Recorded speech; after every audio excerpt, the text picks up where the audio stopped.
to ban. OG's turn to ban.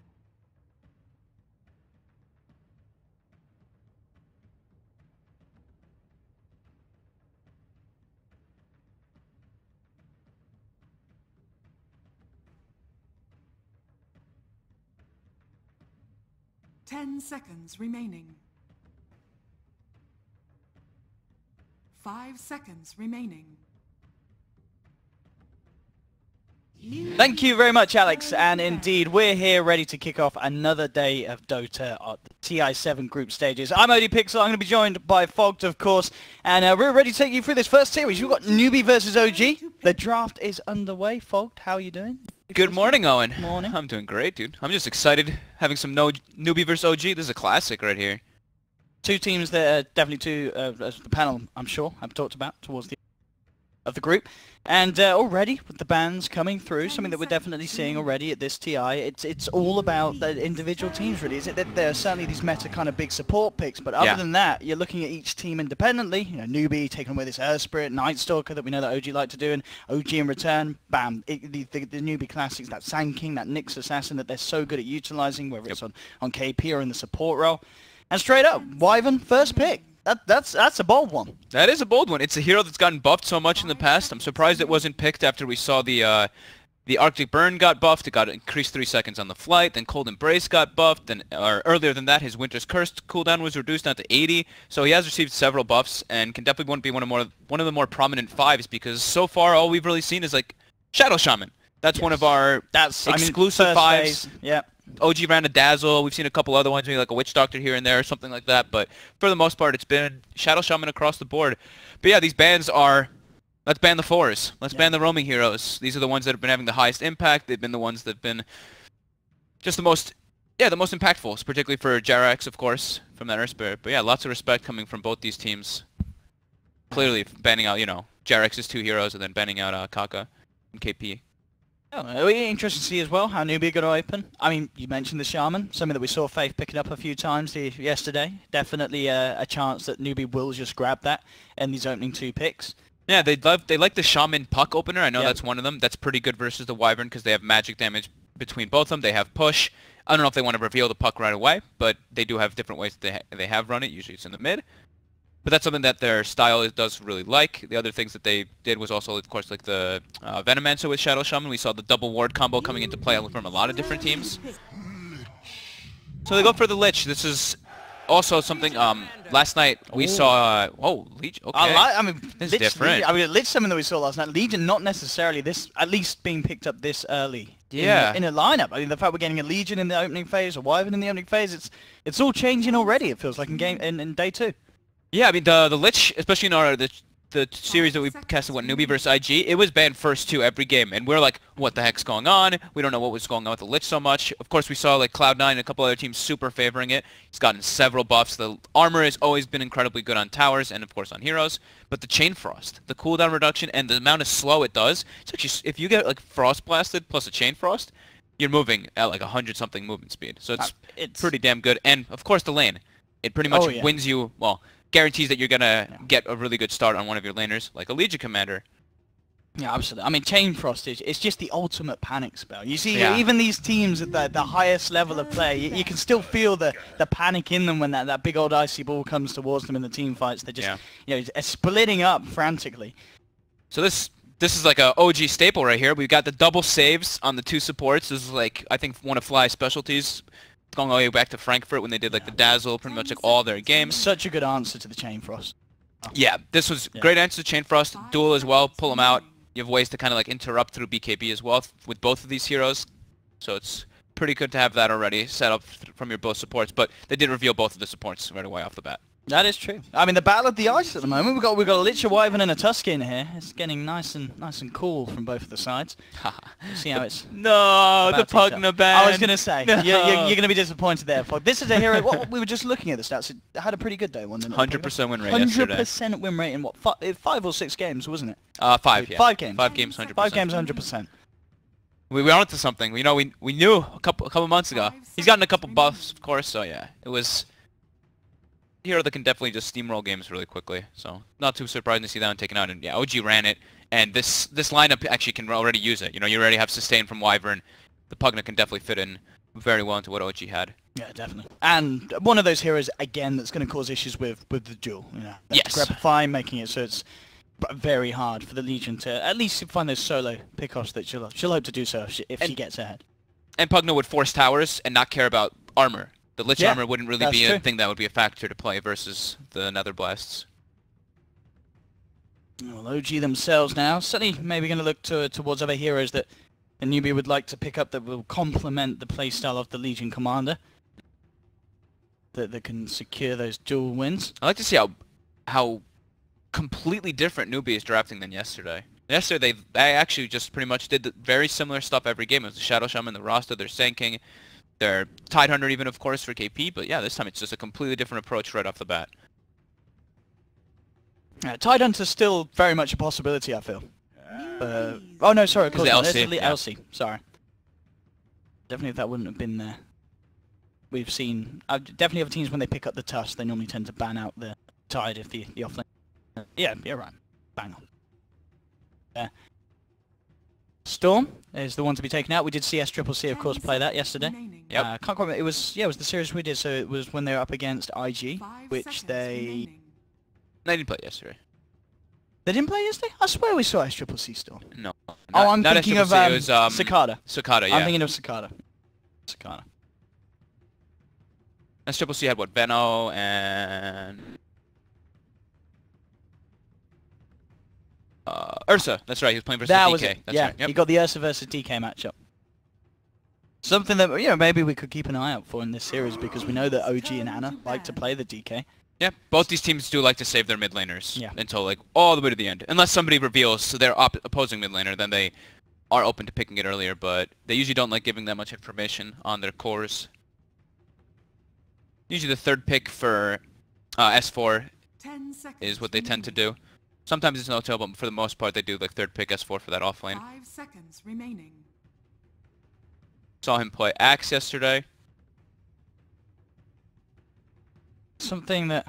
Ability. They also, I mean, they still can do the Enigma. Yeah, but the thing is that they're playing versus the Lich, which is always one of those factors. You know, Chain Frost canceling through BKB can be really obnoxious.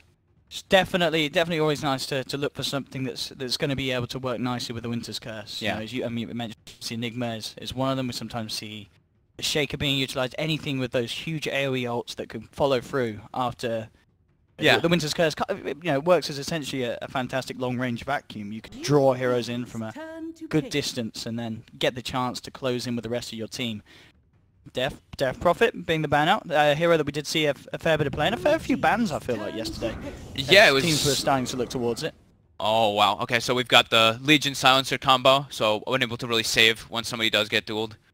Winter Wyvern can't get the curse off, can't do Cold Embrace, nothing like that, same thing with the Snowball, so this is a good way to deal with the defensive supports. Yeah, when people used to pick like the Dazzle, people would pick the Silencer a lot afterwards to deal with that because you can blow somebody up and not worry about Grave. It's exactly as you said. You know, it's a Silencer, something that we see being picked up when you have like a hero like Batrider, you know, Legion Commander, sort of like a pseudo bat in the fact you've got that jump in, get the kill, get the pick off, and you know, time and time again in the past being picked up against any sort of dazzle saving strats, and you know that's exactly what OG are trying to do here. And some quick picks off the back of it as well. Wow. S4 Brewmaster coming into the fray, and NewBee. They will pick up the Bounty Hunter as their second support. So Silencer core?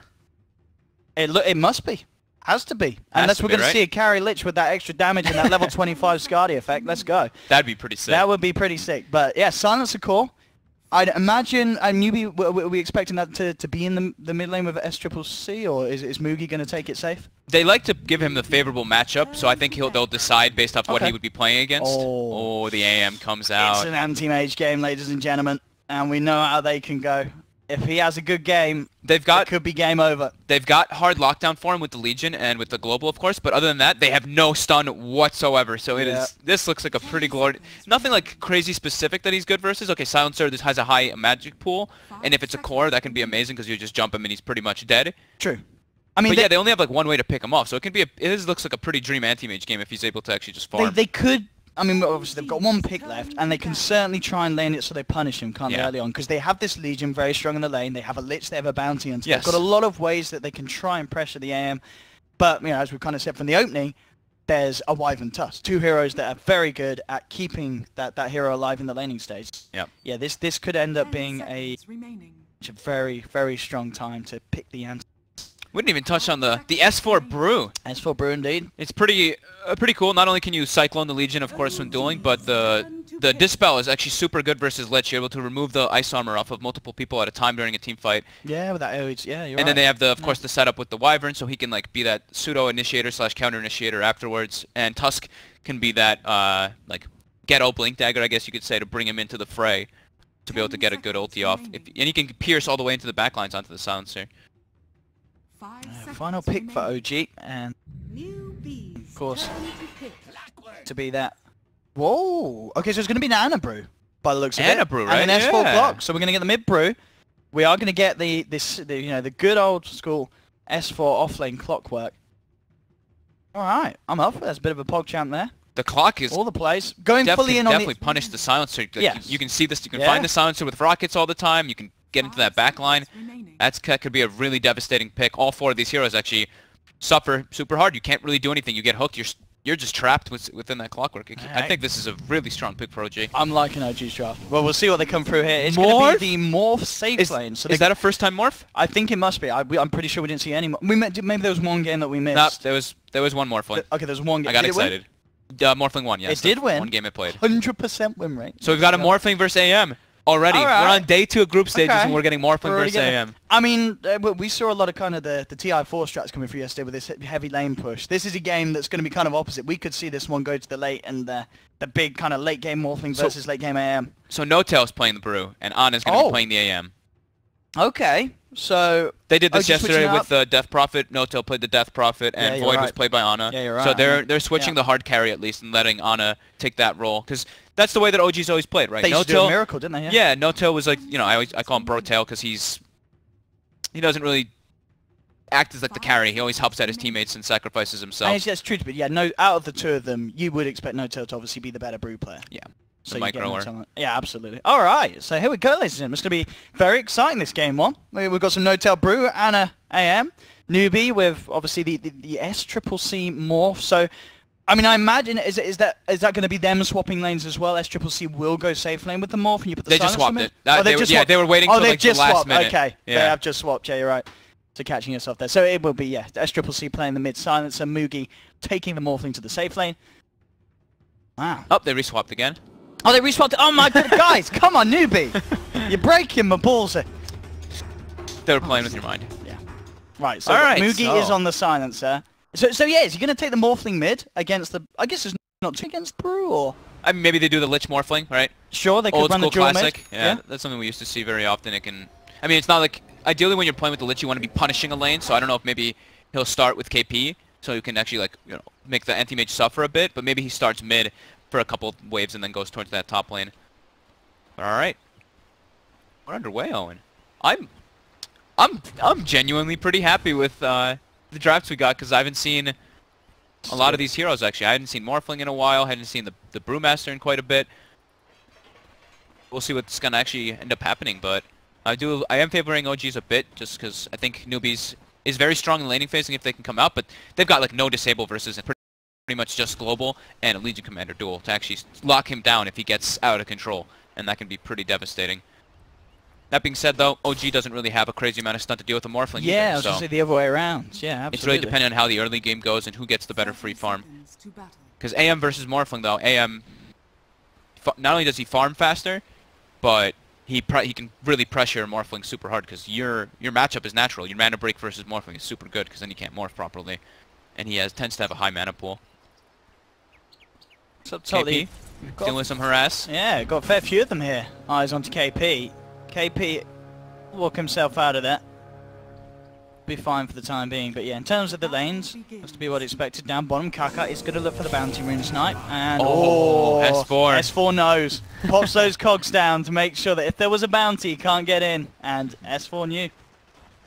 Kaka looks nice like he's little play. going to be playing around some courier snipes, puts the ward behind the mid tower.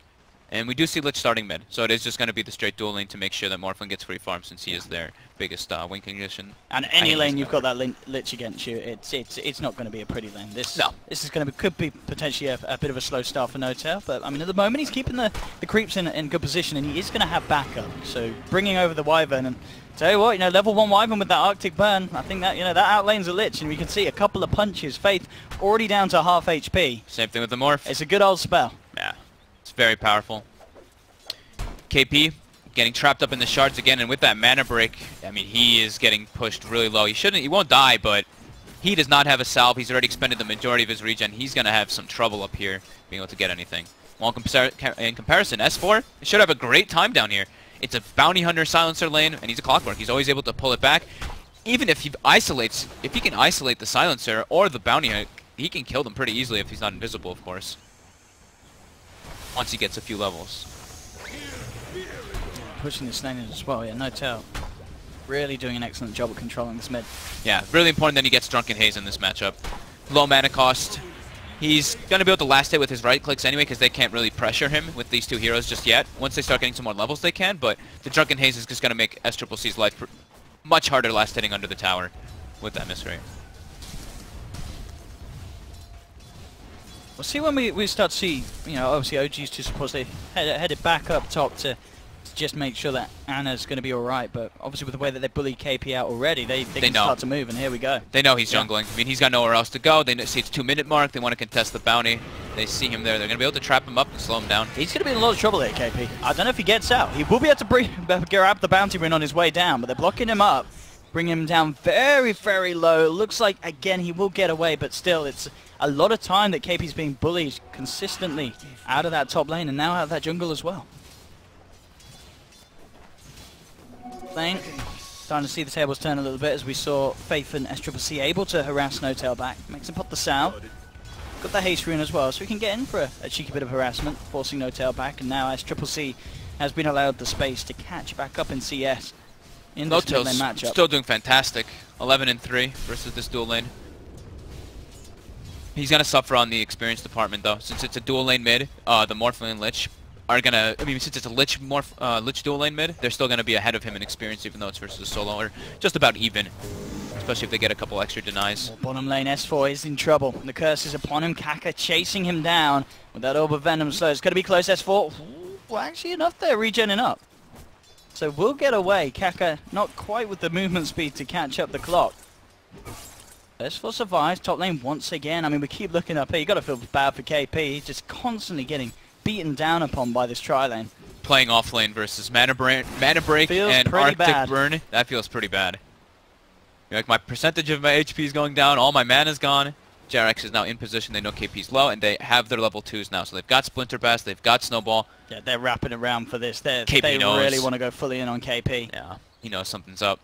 I mean, he's certainly playing it safe in the matter that, you know, he's not dying. He's still getting the levels, level 3 at the moment, so the XP isn't looking too bad for him at all. Obviously just not getting farm, but, you know, just getting that level 6 and then being able to utilize the Legion, it's pretty much all NewBee needed at this stage. I've got eyes on Kaka, but top lane. Yeah, this time they're going to get the kill. In they go with the Shard block, and Anna puts himself up courier. blood. Kaka's trying. He's going to get it. He's got it. He's got it indeed. That is the bottle. 2 obses. That's a pretty tasty courier to find at 4 minutes in. That is the dream snipe. That is the dream snipe. However, NewBee does not really have like the biggest rotation heroes. The Bounty's the only one who's really going to be moving across the map. So the wards that OG loses in some games could be really devastating at this point in the game if you're playing versus dual roaming supports. But in this game, it's much more static lanes. So that hurts, of course, but it could be worse if it was like a different kind of, you know, double supports that NewBee had. So 4.5 minutes in. Looking at the CS, pretty close across the board. Just N0tail slightly behind. Looking at the 2 offlaners, but at the end of the day, KP's actually getting more CS out of the lane than S4 is. So we have seen obviously S4 the only one to die. So no, sorry, he didn't die, did he? Coming very close to dying. Yeah, it was just KP so far. Yeah, just KP. And here we go. First nighttime smoke rotation. They actually see the ward despawn in the mid lane too, so they now know that Kaka had placed that one earlier. And they know that S4 is really strong right now. Like a snowball clockwork onto a silencer, instantly dead. There's actually no way that he can survive that unless there's some weird cog interaction happens with shards. There's no sort of save. Here we go. Yeah, they're ready. Kaka knows though, he's going to have eyes upon them, but there Oh, we he's have the super shard. trapped. That's absolutely perfect. They've got the battery assault coming in over the walls of the igloo. Kaka's trying to come back in for a bit of interaction. The curse is bringing them relatively low, but it's almost certainly going to be Mugi the first to go down as S4 chases him with the battery assault. The snowball connection onto 2. No, it looks he's going to get out. The ice armor. Oh my, the slow is too much. And in fact, S4's trying to stick around, but they turn with the glaives, and at the end of the day, they've lost the tusk. They're potentially going to lose S4 as well. One more touch from Faith will do it if he can get in range, but it looks like S4 is just a little too speedy. I mean, Faith's going to chase, but the shrine is there. I can't believe they didn't get the kill there. OG not getting away with it. S4 couldn't get in to get all the battery assault damage on him since he was trapped in that side there. And then the Lich TP's down. I think the Silencer also buys treads from the side and had several wand charges, so he tread swaps, gets the wand, and then the Lich armor plays its favor with factor where they can't walk up and actually get those extra right clicks off. That's very surprising that he lives there, and that's a huge failed rotation by OG. Lane again, Kaka coming in for a bit of harassment as the boys with him. Faith and Kaka go in. There's a snowball trying to buy time for No-Tail, but No-Tail still goes down. Range from SCCC comes into play as he brings down the Brewmaster. NewBee taking control of that bottom and mid lane. Still, definitely the big issue for NewBee would be the fact that this AM is getting free farm. And an anti-mage, Anna is on track for a good Battle Fury treads timing at this pace. Consistently bullying KP out of the lane as well. Kaka gets trapped up, but the dust was actually off the mark. It looks like Jarex used it, but he was not in range to clip Kaka with it. Unfortunate there again for OG. So yeah, the anti-mage is free farming, but you know the trade-off, it's the Morphling who's also free farming, and these are the two heroes that they match pretty interesting versus each other into like later stages of the game. It depends on who gets which item timing first and who can force towers and force the pressure earlier. Was KP with his Talon, poor man's and boots, utilizing that jungle as well, just trying to find that level 6. Maybe potentially look for some sort of play. They've brought Lich up to the top lane as well, looking to get him some levels, work towards the Chain Frost. Mugi as well, being given the safe lane. Himself very close to that level 6 now, so the supports have left him alone. Does of course leave him vulnerable, and looks like OG realised this as they are coming in with the rotation. They scan him out. They know that something's behind there, and they're going to assume that it is just Mugi, because yet No-Tail, he is ready to go in deep. Already behind the tower, they have the ward down to try and make this very safe to fight. They'll throw in the flare, and bam, S4 on target there, coming in with the hook shot, and a very clean kill there from OG, realising the opportunity was there, just waiting for them on a play, and they take it. Can they pressure the tower off it though? It's a very healthy tower. This is not like a 5-minute rotation with a catapult, it's just an 8-minute rotation toward the end of the nighttime, so they're going to get a decent amount of damage on it, but I don't think they'll be able to bring it down in this siege. Unless they heavily commit for it, but it doesn't look like they will be.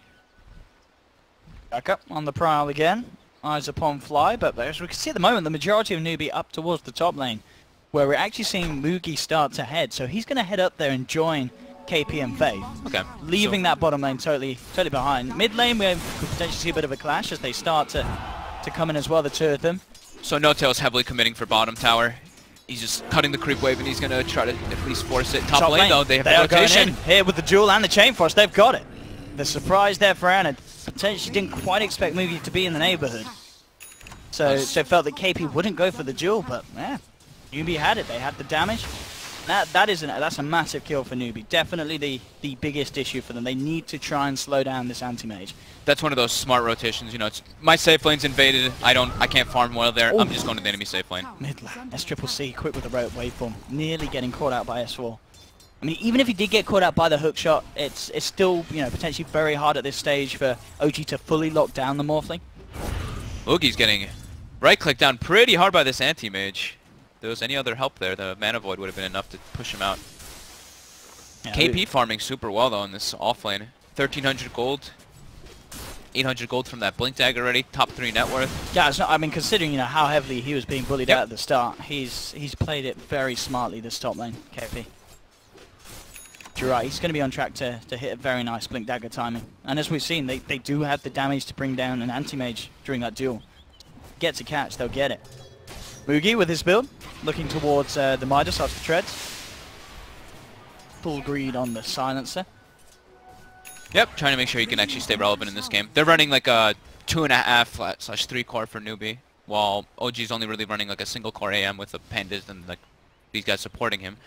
So if they can keep morphling toe-to-toe with Anti-Mage, and then the other heroes are farming really well. They can actually match up quite easily versus what OG's got. Kaka again, nearly finding the courier, but Jerax was there ready and waiting, pops out the dust and ready for a bit of a 1v1. Shards are out to trap him, and the rest of OG come through to finish off the bounty. Courier will survive, and this time OG get their revenge. Very deep aggressive wards being placed by Kaka. Behind the mid tower, now behind bottom tier 2. That one got spotted though, it seems like. It looked like Jerax was pinging it out. Just realizing after the bounty was going for that sort of courier snipe. Yep. He had some sort of info on the area. Mid lane, SCCC still very far ahead in net worth. It's a big old morphling. He's got 5k in comparison to NoTail's 3.1. You know, this guy's actually quite a concern. I'm looking how they're going to deal with him. They just don't have the stun farm. It's really just having his mana get burned down by the AM, but that's much later stages. Top lane S4 ready to go. Straight in with the hook shot. KP's going to throw out the heal, try and help out Mugi. Faith has got the Chain Frost, chucks it out onto S4, but NoTail's in already with the split. They'll take down the silencer, look for more with the setup onto Faith. Faith being chased down. There's the control, there's the micro from NoTail as he flies through the stun, takes down the Lich as well to pick up the double kill. Tower may go down, but NoTail coming in with the team, picking up 2 kills. It's all going to be feeling pretty good there for OG as bottom tower also gets taken as Ana's on with the split push. 3 towers dropping in the span of 15 seconds, it seems. Top tower, mid, and bottom all die. Crisp rotation coming out from OG, making the space for Ana. He takes the tower. None of them get denied. Must be feeling pretty good about himself. Only one more piece for that Battle Fury. Fly. Could have a little bit of trouble on his hand. SCCC is there with the waveform forward. Doesn't quite have enough magical to burst him down. Will stick around and look for the kill, but Ana's going to be there to try and back him up. Fly will survive for the time being. SCCC has to get out there. No, the Shuriken! Bounce from Kaka. Beautifully done. Gets the kill onto Kaka, but OG will look to punish. They turn towards Faith. S4 with the cog pushback sets up for a second kill. So OG will take 2 in return. NoTail is around with SCCC for a little bit, but SCCC doesn't stick around. TP's out, gets himself back to safety. Ana getting involved on kills. That's the dream right there. 700 gold for the Battle Fury. And we have NoTail about to... Actually, NoTail already has the blink. He's got the blink. And he bought himself like dust and stuff too. I mean, he always does this kind of thing where he's very supportive of it for his team. 10 seconds until the split is back up. NoTail will certainly be ready to rumble. I mean, we've seen OG, you know, they have a fantastic lineup to just look for fights between, you know, NoTail with his blink, S4 with the hook shot. Yeah, they have to find. Shards, they have to like be making those moves though. Every time like Clockwork Hook is up, they have to, or Panda ult is up, they have to be making plays so that the Anti-Mage can get as much space as possible. But NewBee also has that fast-paced kind of lineup with their Chain Frost, with the duel, and with of course the Bounty Hunter track. A lot of ways they can benefit of finding these kills. KP smoke will be dispelled. S4's on the high ground. There's the jump from KP. Does get the duel. The global silence as well, making sure that OG can't react immediately. That's going to be 1 down. Can they get any more? Jerax and Ana jumping forward. The sharp block and the Mana Void bringing Faith and KP down incredibly low. Faith still survives though. The Ice Armor too strong. SCCC playing around at 1 HP. Their waveforms forward. Gets the double kill. Now trying to turn towards Jerax, but the NoTail primal split is causing issues. SCCC still manning up though. The tracks out. The Shuriken bounce is bringing Jerax very low along with Fly. NewBee, they continue to push on forward. They're not holding back yet. KP throws in the nuke. Not quite enough to bring down Fly. Jerax throws out the shards. Not going to clip onto anyone, but he will get the dust out onto Kaka. Goes forward with the snowball. Brings in S4. NoTail jumps up to the high ground. They will take down Kaka in return. So they get something out of this. But they lost Ana. Definitely the big casualty amongst it all. And SCCC got the kill on Ana. He was at... He was literally waveforming in on 1 HP. 1 HP, I think he had a 17 charge once as he did it, but they almost got 3 people with that Mana Void / Panda split combo. That could have been very good for OG, but yeah, NewBee takes it with a couple track kills. But that is their global, so right now it's pretty much OG has to try to make stuff happen with that Clockwork Hook. Of course, they did use their Panda ulti, but they have to make something happen while global's down. They have to, because it's at this stage of the game at least, obviously with the lack of items that the supports have, there's just nothing they can do to react to that if they're forced to fight under it. Yeah. Mid lane. Wyvern still doesn't have 6 We're going to see KP go for it. He says, I don't even need a global to find kills like that. Jumps forward, grabs S4 clock. That's going to be another bit of bonus damage in the bank for the Legion Commander. KP is consistently seeing the chances to get those pickoffs. They may even be moving in for more. NewBee are starting to storm down the mid lane.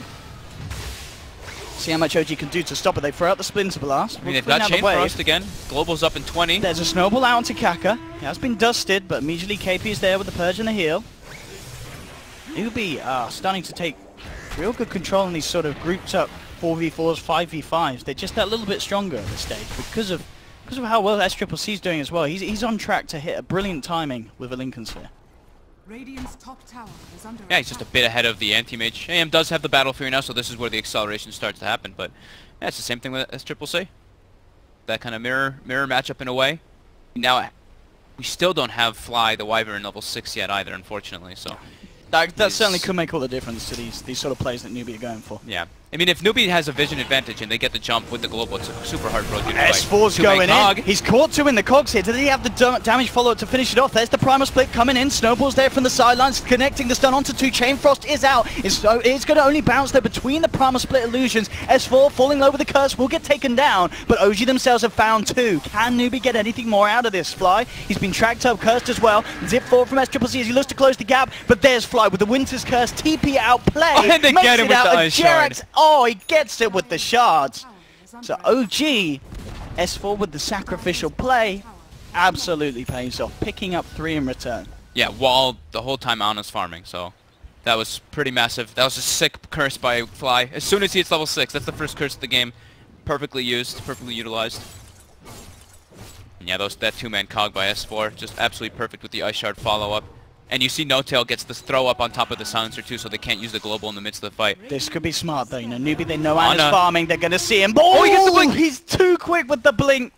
Some say that would be luck. We'll call it skill. But he blinks out just as they blink in. Ana gets himself away. Okay. Spotted out by Fly here with the Arctic Burn and now the Dust. So Jerax the rest here. of OG come in, but a little short on the shards.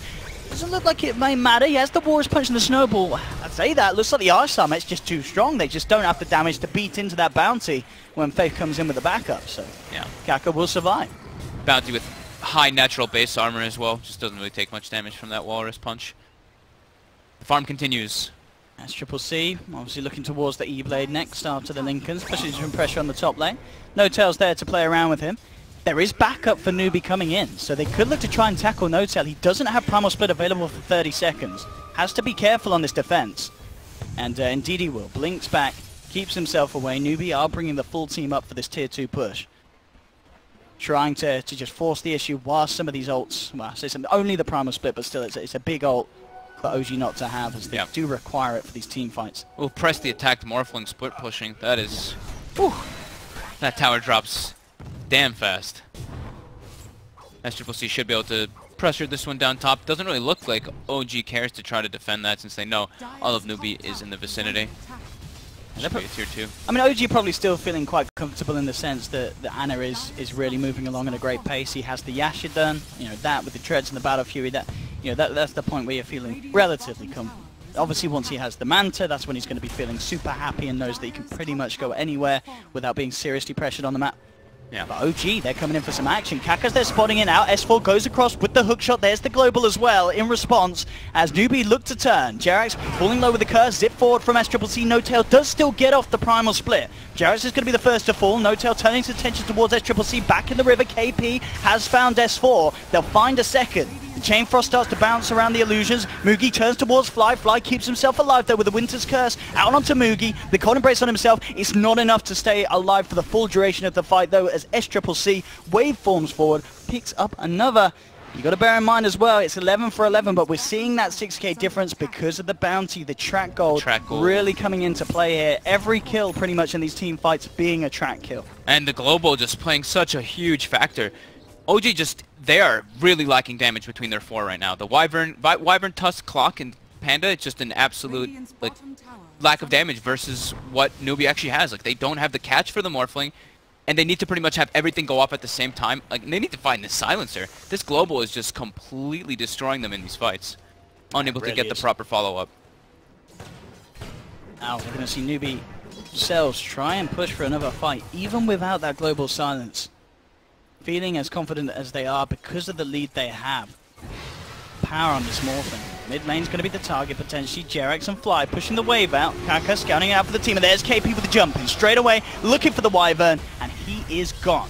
And they're going to get Jerax Looks too. like they will as well. He had to get himself in the snowballs, maybe looking to do some sort of save, but it's not going to come. And more kills going the way of SCCC, picking up a double. Still 2k ahead of this anti-mage. I mean, it doesn't matter if it's an anti-mage with a Battle Fury and all the farming items. When he's being pitted up against this core that's getting so damn involved. NewBee are playing so well around this Morphling. They're getting the kills, they're getting the map control, now they're getting the objectives as they head into the pit. S4 is there, we could see S4 go for a PogChamp play. They've got to try, they should definitely try for it this game. Yeah. There we go, is he going to try for it? There he goes, coming in, the Legion's low, KP will get forced out to the side. Oh no! I mean the Winter's Curse was on him, but he gets forced out of the cogs, so none of his team actually hit upon him. The Chain Frost is out, onto the Primal Split, there's the Global, Anna's in trouble in the midst of it all, Mookie turning with the Glaze, bringing the AM down, he's gone! This has ended up being an absolute mess so far. I mean, No-Tail is trying to keep that up, find a kill, but he's not going to get it. As NewBee find the Roshan, get the Aegis, No-Tail blinks himself out. I mean, they got KP, they do get the Lich as well, but at the end of the day, that's not what OG needed. They lose S4, they lose Anna, they don't steal Roche or the Aegis. And, I mean, that was just, you know, but he came in with the cogs. There was the Winter's Curse, and it pushed him away from the team. So the Winter's Curse just didn't attract anyone's attention. We're going to see it here again on the replay, Fogg. If it was different, it could have really changed been everything. It could have really changed absolutely everything. Because No-Tail had like the perfect setup if that was the case, to be able to get everybody. He already almost, look how low everybody actually got there. Imagine if that curse did go off. Or if the curse was hitting in the proper time. They would have just had that bit better of control to follow up, having the four of them grouped up as much as they were. Perhaps SCCC surviving. Perhaps the global doesn't come out at that time because of the curse, so Ana doesn't die. Because Ana blinks in, the global comes out, and then an anti-mage, or SCCC makes an anti-mage replicate of him, burning his mana down, and just the right clicks are too much for him to deal with on top of that global. But Mugi has been in the perfect position to get them off in this game. And what actually pushed him out of the cogs? I think he just got put in a... Just a very weird... Oh, maybe, did he get forced out? I didn't see if the silencer actually used the force If it was Mugi, that was a pretty tight play. Yeah. Now, bottom lane, Faith is on his own. OG will find the kill. Catch out the Lich. More 4-stars being picked up. Maybe seeing the benefit of it after that last fight. SCCC is so damn massive. There's the scary thing about dealing with these type of morphs in comparison to an anti-mage is if you're at this point where you're ahead like this, especially like versus like Wyvern, the Ethereal Blade just can kill any of the supports. No-Tail top. That's going to be more damage in the bank for KP.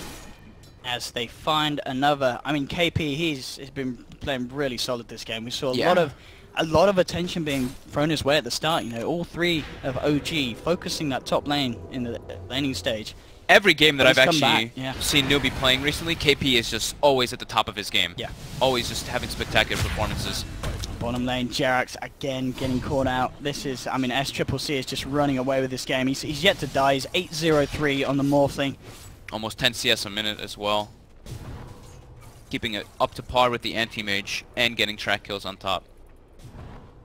Now, obviously, if OG can slow this down and Anna does continue to farm at the rate he is, they definitely do have this incredibly strong force to pit against the Morphling. Yeah, but the clockwork is... Yeah, literally stagnated completely. His farm is gone. Bounty Hunter is already 2,000 gold ahead of him. NewBee already has 1, 2, 3, and is that 4 steps? 3 4-steps already on their team to deal with S4's Clockwork, and they can really do so much with that to actually force the engagements away because Clockwork is pretty much one of the only real stuns/disable that OG does have. Ooh, KP, a little bit of a blunder there, jumps forward looking for the blink, but SCCC, he's diving in behind the tier 2 here. He's getting incredibly aggressive, will get chucked up in the air by No-Tail's Primal Split. Have they got any sort of control to finish him off though? The rest of NewBee backing off, SCCC just turns, nukes down Fly there with the Ethereal Blade. And NewBee, they're not done, they look towards Jerax, he has got the Shrine. NewBee will hold back. Can they get in for a quick pick? Be the jump back from No-Tail, goes for the TP out, will make it, nothing to cancel it.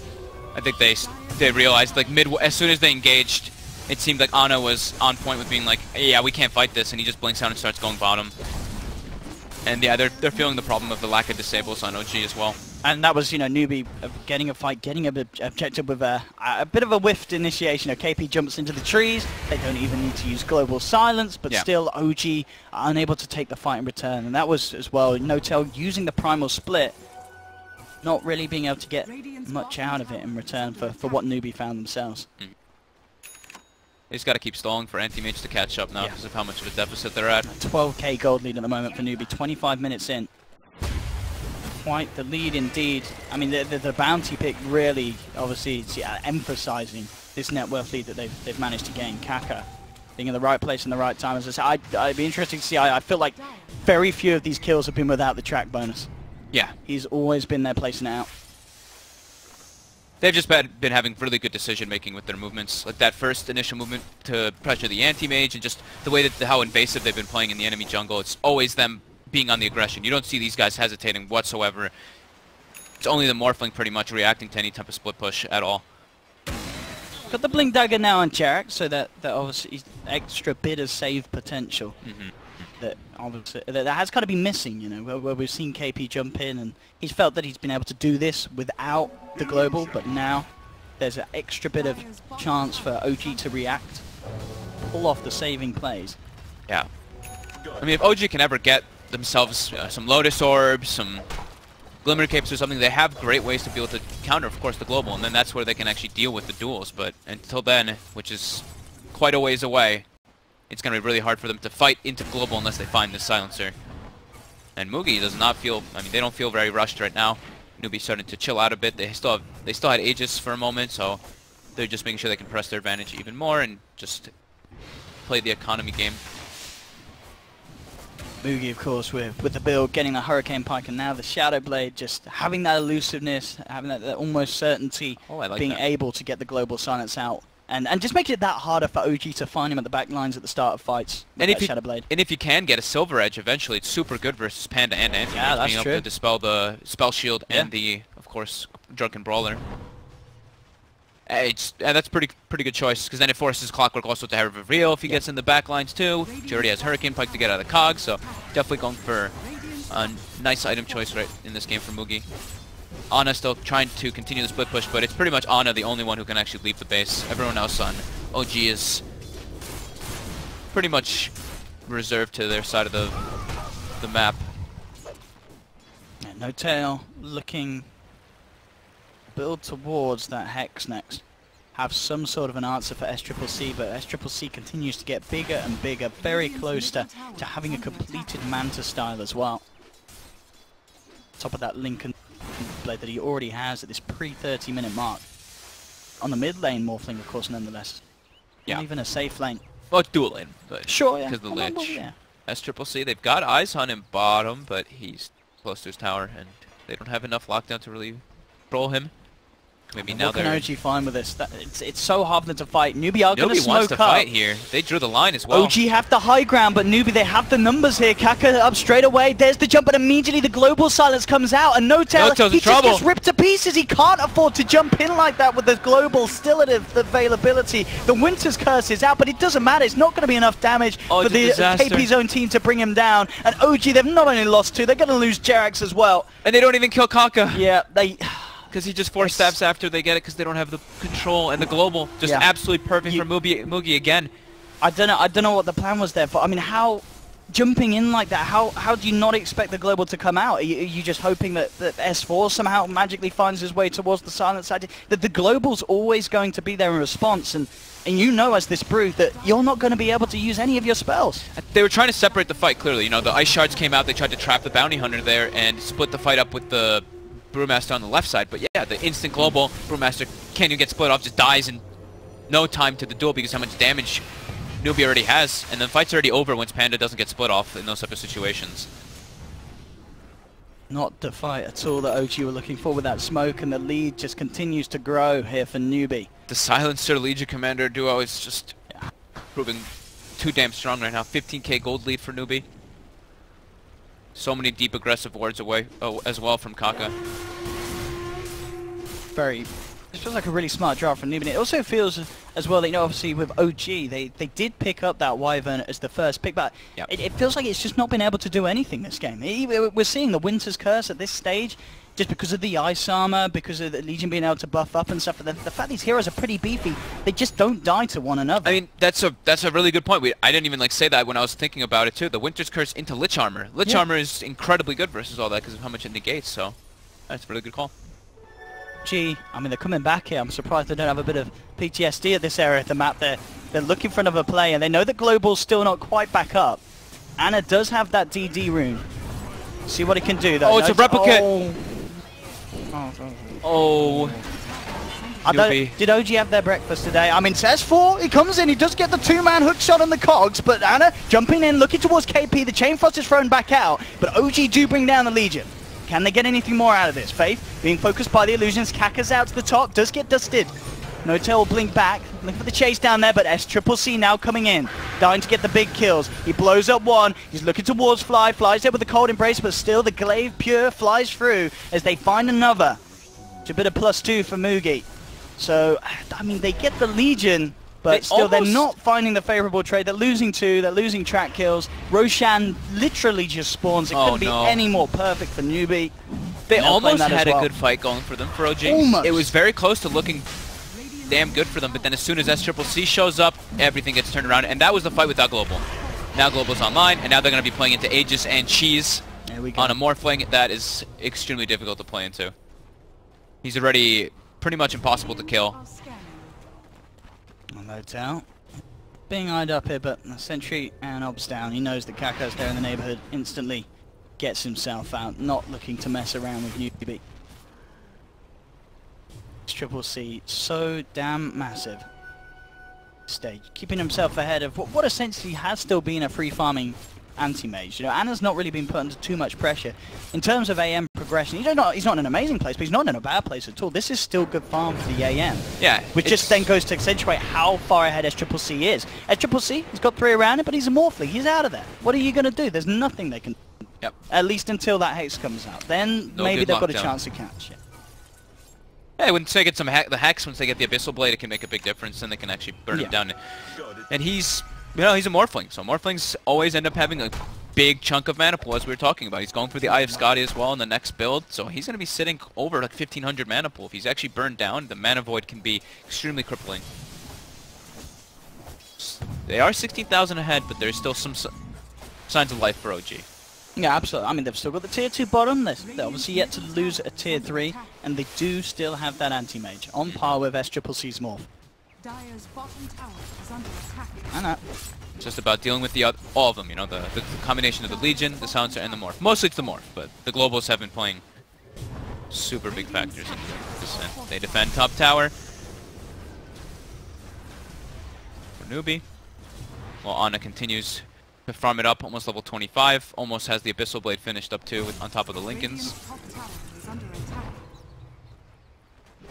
And as you say, yeah, with that, and how's No-Tail looking on the scythe? He's on his way. He's still about 2,000 gold away, but once he gets Still it, that's an instant disable that they can really use. The thing is that, like we were talking about, NewBee has 3 Force Staffs super early in the game. So Force Staff, of course, very good versus Clockwork, but also can be extremely good versus Hexes. If someone gets Hexed up, you just like double force them out of the engagement, and yeah, they're not really stunned or locked down in a place. They can keep kind of moving around. We do have KP now finishing that halberd, so they have the way to break the Lincolns on the anti-mage to get those duels for NewBee if he's able to isolate him. We're seeing as well, scouting out Ana. Ana is alone at the moment in his jungle. He's got the basher. He's trying to put a little pressure in SCCC. Jumps for SCCC. The rest of the team coming across. Ana, the web on the switch, just blinking forward, continuing to cut the wave. NewBee do continue to head up this way, sweeping around, but yeah, Ana's out. Cuts the wave, blinks off to the sideline, TP's back to safety. And he's going to go play in the enemy jungle now. Go all the way bottom, push that lane out, take the enemy jungle as much as you can. Well, I mean, the rest of OG pretty much just have to sit and let the lanes kind of push into them naturally and get some farm, because yeah, they can't really venture too far outside now in OG. If they do, they're just going to get picked off like this by SCCC with the E-Blade. Oi, oi, oi. It's a lot of damage. Gotta watch yourself. It's anyone who goes out there now at this point can be brought down by the combo. Except for anti-mage. CCC. It's incredible. I mean, what's he gonna go for after the Skadi? What's next on his shopping Can list? do Butterfly or BKB. He's gonna be doing the BKB. It's okay. Much safer versus the anti-mage. You don't want to kill your teammates with a mana void or just get caught off guard because of that. So they do have Aegis for about another minute and a half or so. And Ana's doing his best here in terms of cutting the waves, making it as hard as possible for NewBee to break that high ground. Creeps have already gone, fortifications out, and the push will be stopped thanks to Ana. Yeah, constantly keeping the pressure on despite the position of the rest of his team. Super nice play there, cutting the creep wave. That would have been making all the difference. For sure, tier 3 tower, some damage on the racks as well. So he's got that money now for the Abyssal Blade completion. Forcing TP's back as KP has to head in, deal with the push. Hey, maybe they might even go for a fight with this Abyssal. I mean, they're still a bit away from like the Hex, but that's a surprise right there. You can really pick, you can just catch the Morphling off guard if you do have sights of him. And it looks like they're going to be doing a group venture to clear out their woods. Didn't see if they picked up a gem. I don't. Okay, so Tusk does have a gem, so they're trying to clear that vision out of their jungle. If SCCC reveals himself, does have Aegis still. He does, and he does still have the replica to go out to, so he's immediately out of that. Aegis is going to be reclaimed in about 10 seconds though, so now it's. You know, it still can be a bit fearful. You get caught with one Abyssal Blade, and you're pretty much dead as this Morphling. They just need to be able to break the Lincolns first. That's the big thing. And obviously, AM himself can't really do so, you know, with the cast animation, the Mana Void, SCCC is going to be quick with fingers to get out before that Abyssal Blade comes in after it. Definitely need the couple of them. Obviously the big one as well, being that 900 more. Almost there. 900 more gold for that Hex. And as we were saying, if they kill SCCC, he is going to be worth a lot of money. Oh yeah, I mean, they have a 20k gold lead. They're going to get a big chunk there. And he's still yet to die, right, isn't he? He's got 0 deaths on this Morphling. Yeah, 1204. 1204, 20k gold lead. I'm going to be interested to see how much money it gives away. It's going to be a lot. I'm wondering this game if he goes for the 50% replicate damage. I think you should. I think the 400 waveform range is always great, but you're playing versus an anti-mage this game. Like, that anti-mage is going to be scaling super hard.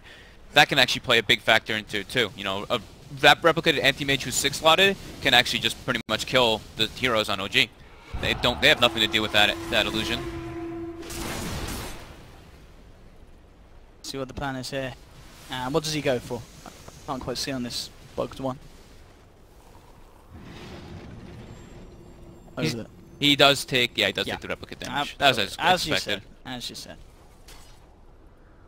You're playing versus late game Agi carry as a Morphling. It's pretty telltale that you should go for the replicate damage majority of the time. So it looks like Satanic is maybe going to be the next item for SCCC. He does have the mask, but he's at it for a while. He might just still go for the BKB, I think, though. I think definitely once you see, I mean, if Notel reveals that the Hex is now pretty much complete, that he is closing in on the money, definitely then. He's holding on to gold on the Morphling, though. He's still trying to make which decision he wants to make. So Hex now done. They actually have a real form of lockdown on side OG. See what SCCC's response is going to be in terms of items. So, also in that last engagement, we didn't really say anything about it, but we did know that Mugi did not go for the Shadow Blade. He went for that BKB. Oh, he didn't. He did use it earlier, and he's going to be building toward a Hex, which he actually is about to have. So that can also be extremely impactful, the Sheepstick versus the Anti-Mage.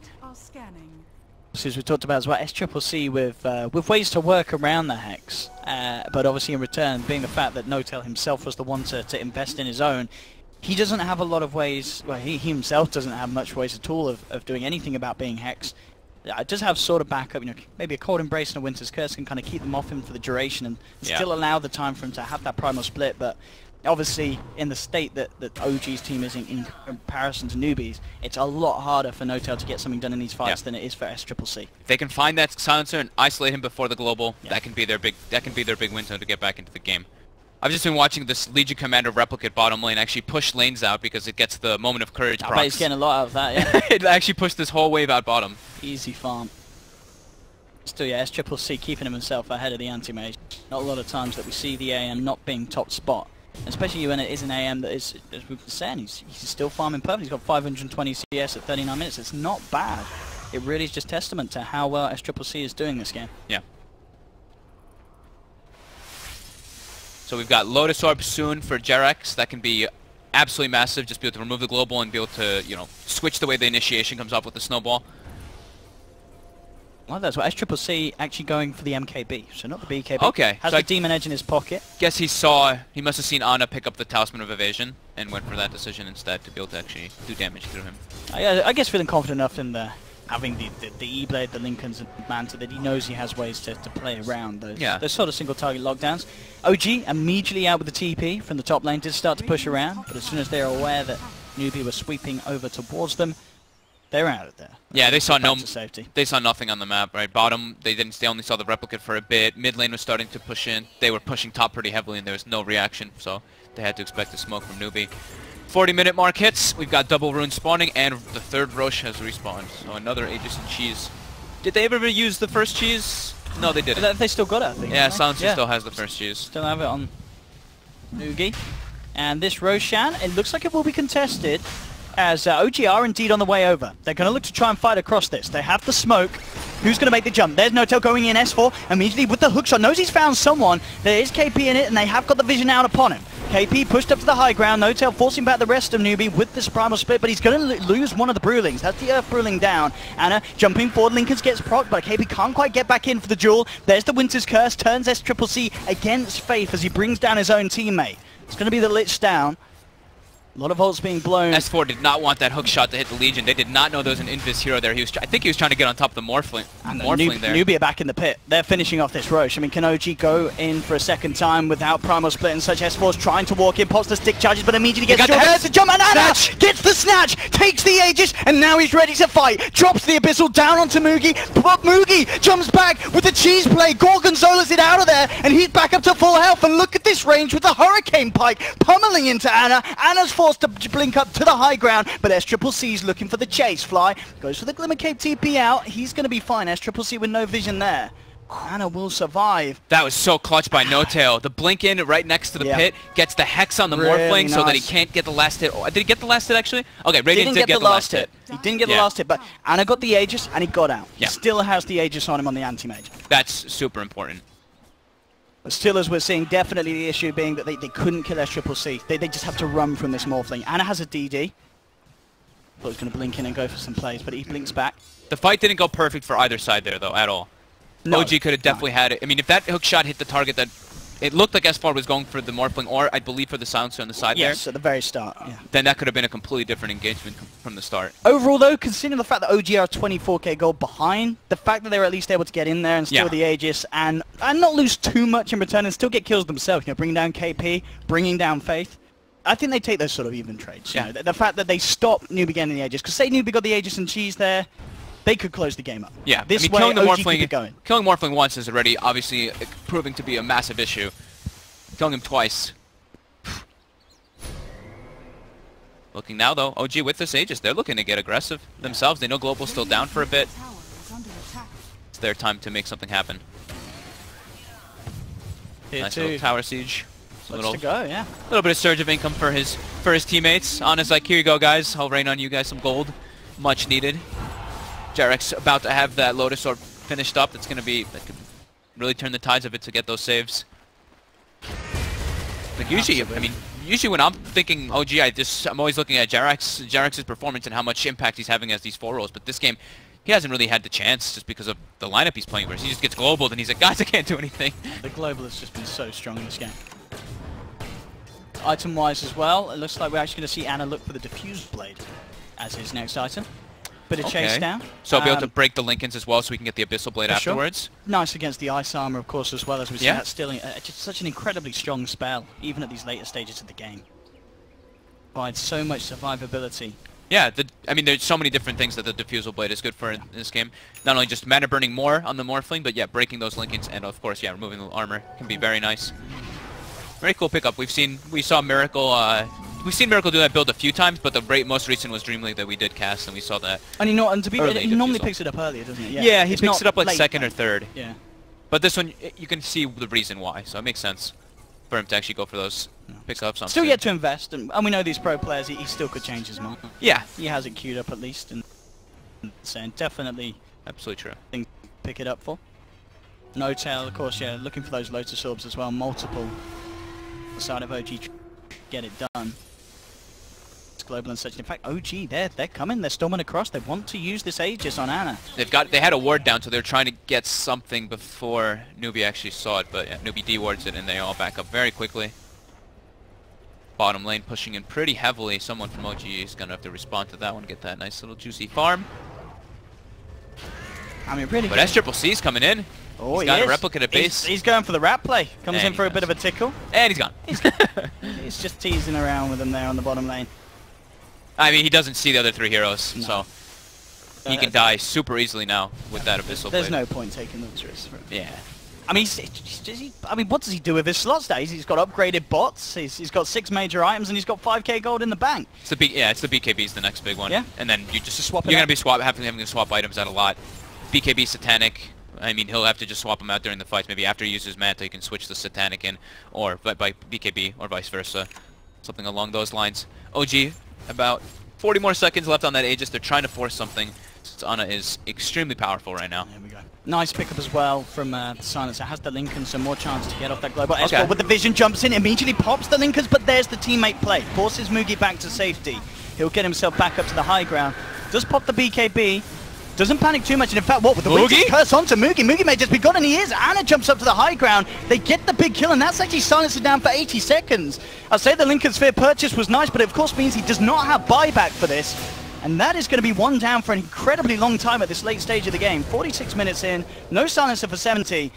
We saw SCCC trying to react and get a kill off the way on the way out as OG escaped, but he was unsuccessful.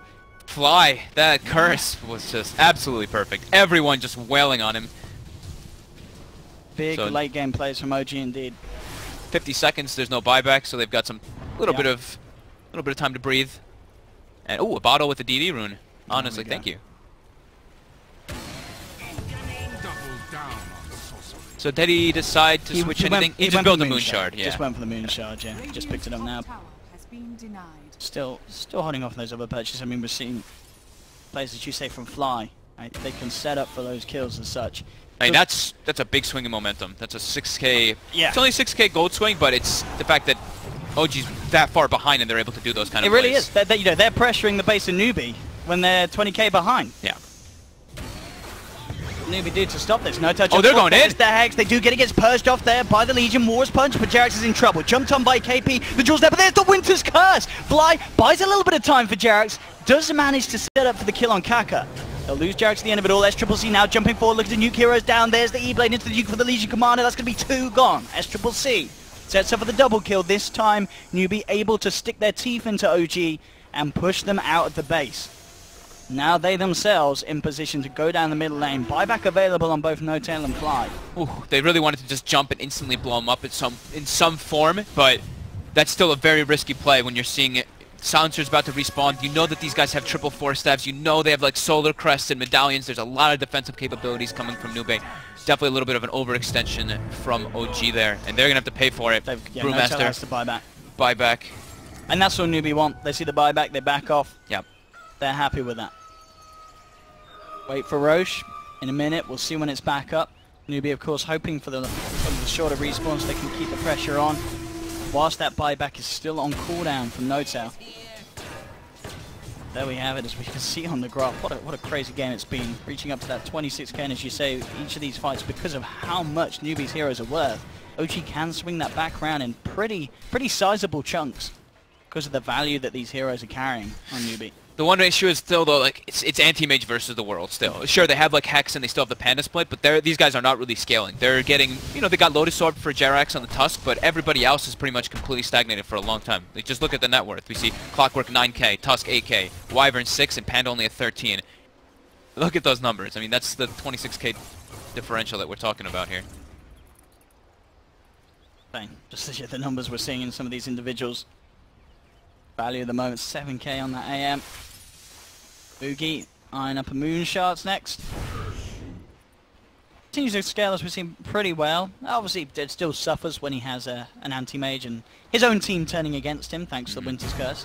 So we've got the Moon Shard eaten by Morphling, and the BKB is inside the backpack, plus buyback gold. You're going to see OG come over once again to NewBee's half of the map. They know there's a ward up there now. That's going to put a bit of a hold to that movement from OG. They don't want NewBee to be able to easily. Next Roche will be the big one. Radiant's top that movement, that D-Water, OG certainly in the better position. OG does see everyone control. right now. Yeah, Okay. this is OG.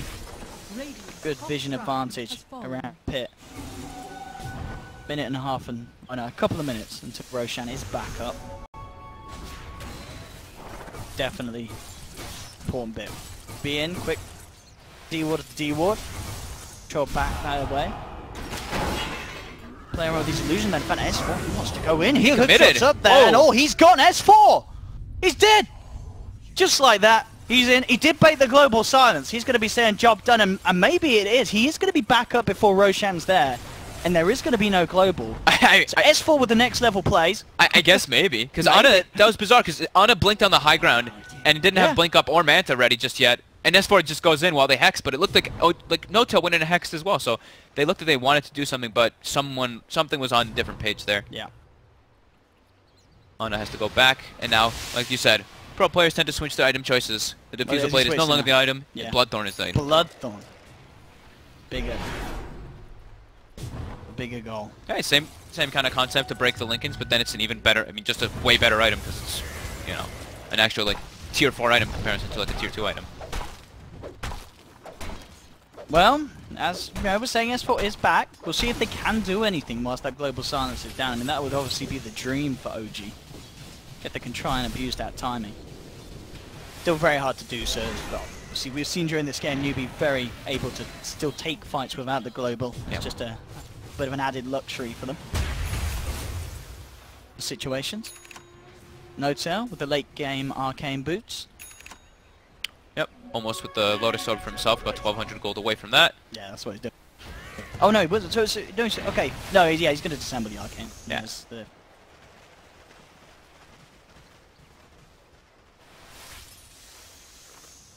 river at the moment. Watched by NewBee. NewBee's got high ground advantage right now. They break the Lincolns as well. Picks up an invis. Sentry is down there for NewBee. They see a DD bottom, honestly. On my way. And obviously, as we've seen the room play at this stage of the game, is so game-changing. Yeah, having a DD on your core 52 minutes in, it really does make all the difference. They may actually just try to go for a jump with it. Yeah. Especially because he's invis as well. I mean, S4 is back, and if there's anyone that's going to want to jump in, it is going to be S4. He's going to be wanting to rumble. Roche has spawned. S4 continues using rocket flares so they can scout that high ground. Ana really respecting each and every time that his Lincolns gets popped. He's out of there. During all this, though, we take a look at this bottom wave. This is a gigantic double catapult wave that OG has pushing in. So at some point, CC does have to respond. He does have the replicate, but it could give OG a window to try to make something happen. Ana's in bottom. Look, with the DD, he just walks into the pit and he's ready to go. NewBee, they got to head in and do something about this. It's falling quick. Kaka's in with the vision. Ana blinks out immediately. What are you doing about a third of the life of Roshan? CCC elsewhere, just getting these lanes pushed back out. He's really starting to amp up the pressure on the top lane. He's starting to do the split push as well, with playing around with those replicates with that bots too. Threatening top, forcing reaction.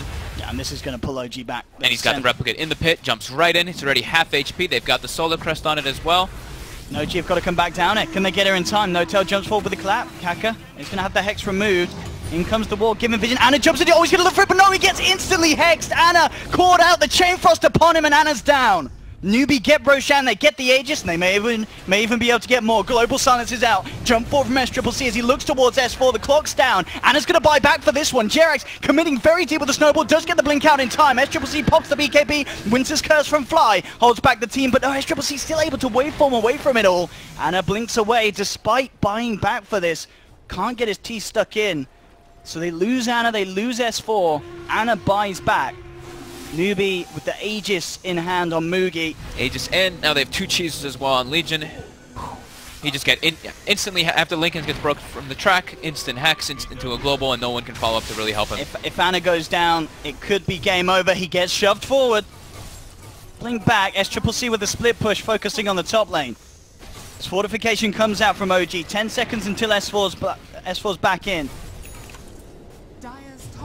And they hold this. NewBee, they've got strong push with that Morphling. Safe push as well.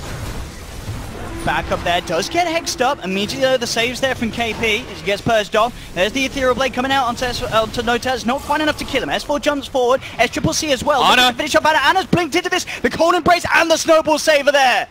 OG with the classic saving people making questionable plays, and Ana gets back out. Will be able to blink back to safety. Jerax, there's no saving for him. He says, I died for you, Ana. You better not screw this one up, boy. As Jerax is down for 70, he does have buyback. But NewBee, they're ready to push in once more. Up onto the high ground, looking for this tier 3. Anna, is he going to jump? He is. Looks for SCCC. Lincoln's is popped. Tracks out upon him. And NewBee, they're back up again. Jewel is available. No Tail jumps in, looking for the ult, but immediately gets hexed. Flies there again with the save. Cold Embrace buys time. Jerax has to buy back. Feeling the pressure, feeling the heat. Knows that his team needs him. At this time where the saves are absolutely crucial. KP passes SCCC a cheese just to reset him up to full. Then keep the siege going. 38,000 gold lead now for NewBee. Diffusal Blade pickup from Anna at this stage. Everything is needed. He couldn't afford the Bloodthorn, so he needs something to be able to break that Lincoln's. SCCC gets another tier 3 up on the top lane, cleans it out. Both tier 3s down. The middle rack starting to take a bit of damage. NewBee with no intention of backing away from this push at this stage. 39,000 gold lead. SCCC looking for Anna, Manta start and blink out. Plays it safe.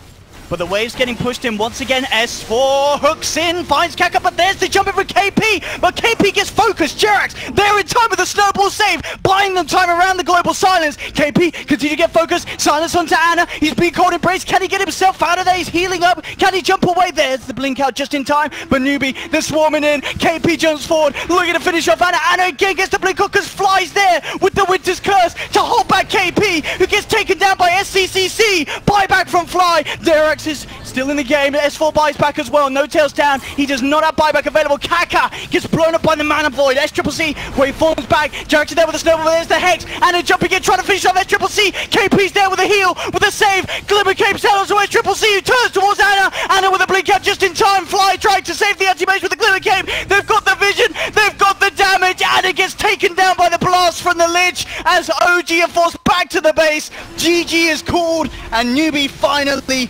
seal the deal here with this game 1. Whew. Damn, they played so well around the global though, honestly. I have to give a lot of props to NewBee.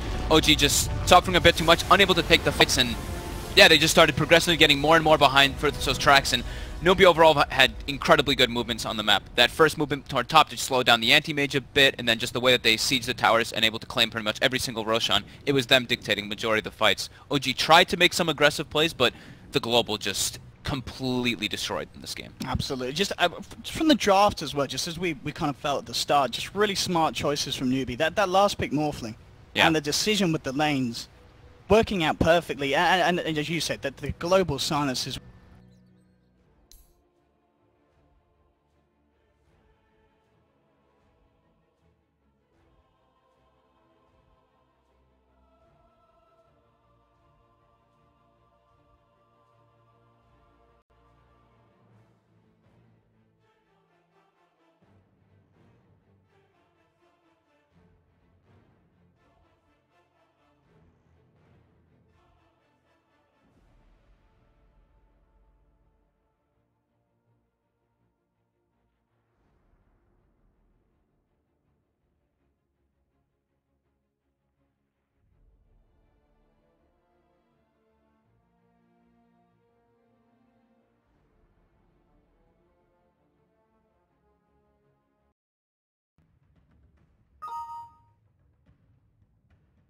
Hello ladies and gentlemen, welcome back for game 2 now between OG and NewBee. Of course, if you do want to go and watch DC versus IG, I believe, head over to stream 3, and if you don't understand these simple instructions, type JEBAITED in the Twitch chat, please, ladies and gentlemen. But we're here for game 2, NewBee versus OG. I'm Eddie Pixel, I'm here with Fogged. We're ready to go again, and ready to go again. Did we just boot up a replay, Fogged? Because we're seeing the same thing happen here. Yep.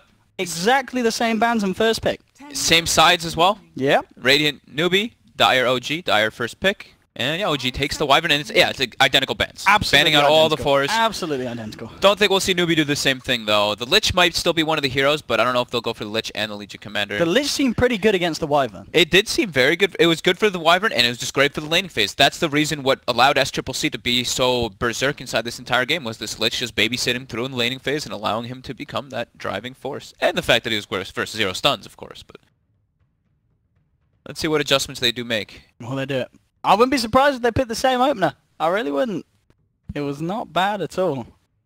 KP had quite the game on that Legion. Maybe this time they go for the Shadow Shaman puck because they do like it so much. Oh, well, they're changing it up. Okay, they're changing it up. I mean, I'm always happy to see them change it up. You know, they did win with that last drop, but we'd like to see a bit of variety here. We've certainly been getting that, of course, over the first day so far, with an incredible variety of heroes being picked up. It seems like NewBee's doing like a... I'm just gonna throw it out here, but this could be KP's hero here for the Void. I think it's also still possible to be Moogie's, but what it seems to me is that they're gonna be going for more than one carry. They're gonna be going for toward that late game because they're seeing OG doing these like 4 protect 1 lineups a lot. Oh, I and love they're it. going for this. So okay, right away they're. Have we had much AA? Void. Definitely had one. We have had it. Yeah. We've definitely had it. Okay. Yeah, we had 4 AAs as of yesterday. All right. Obviously, fantastic with the Void. Fantastic against the Wyvern as well. Someone that's able to capitalize on that, on punishing that Cold Embrace hold. In 2 different ways. Because not only can he Ice Blast it, but he can also use his Cold Feet on it. True, Automatically allows a proc to stun afterwards if they do get Cold Embraced.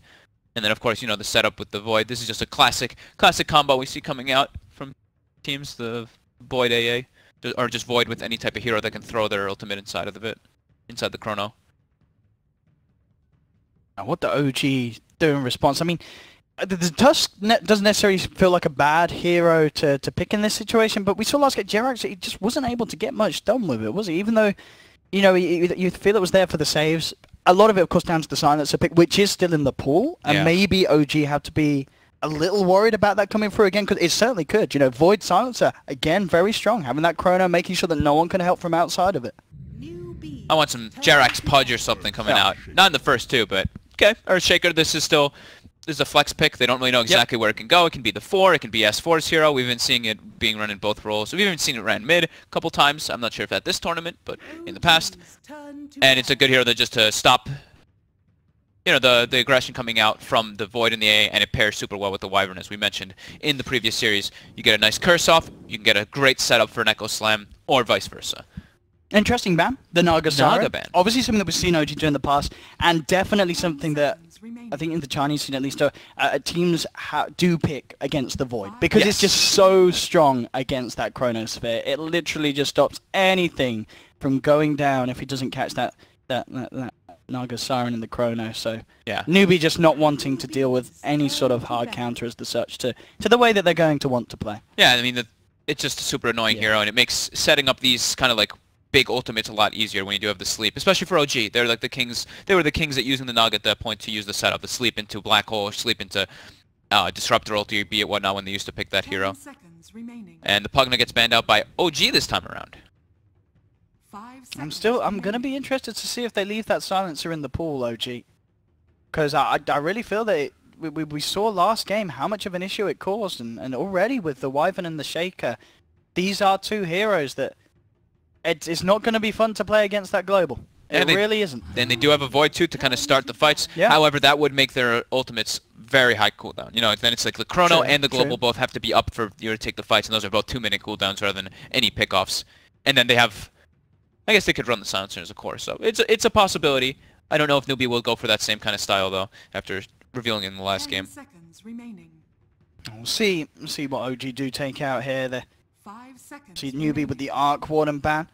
Taking out both of those heavy split pushers. Yeah. And again, another hero that can kind of cause issues for the Void, you know, if you don't catch him in the Chrono. A lot that he can throw out into the Chronosphere, you know, just throwing out his own bubble, making sure that it's hard for the Void to get in position to actually get the right clicks through onto an enemy.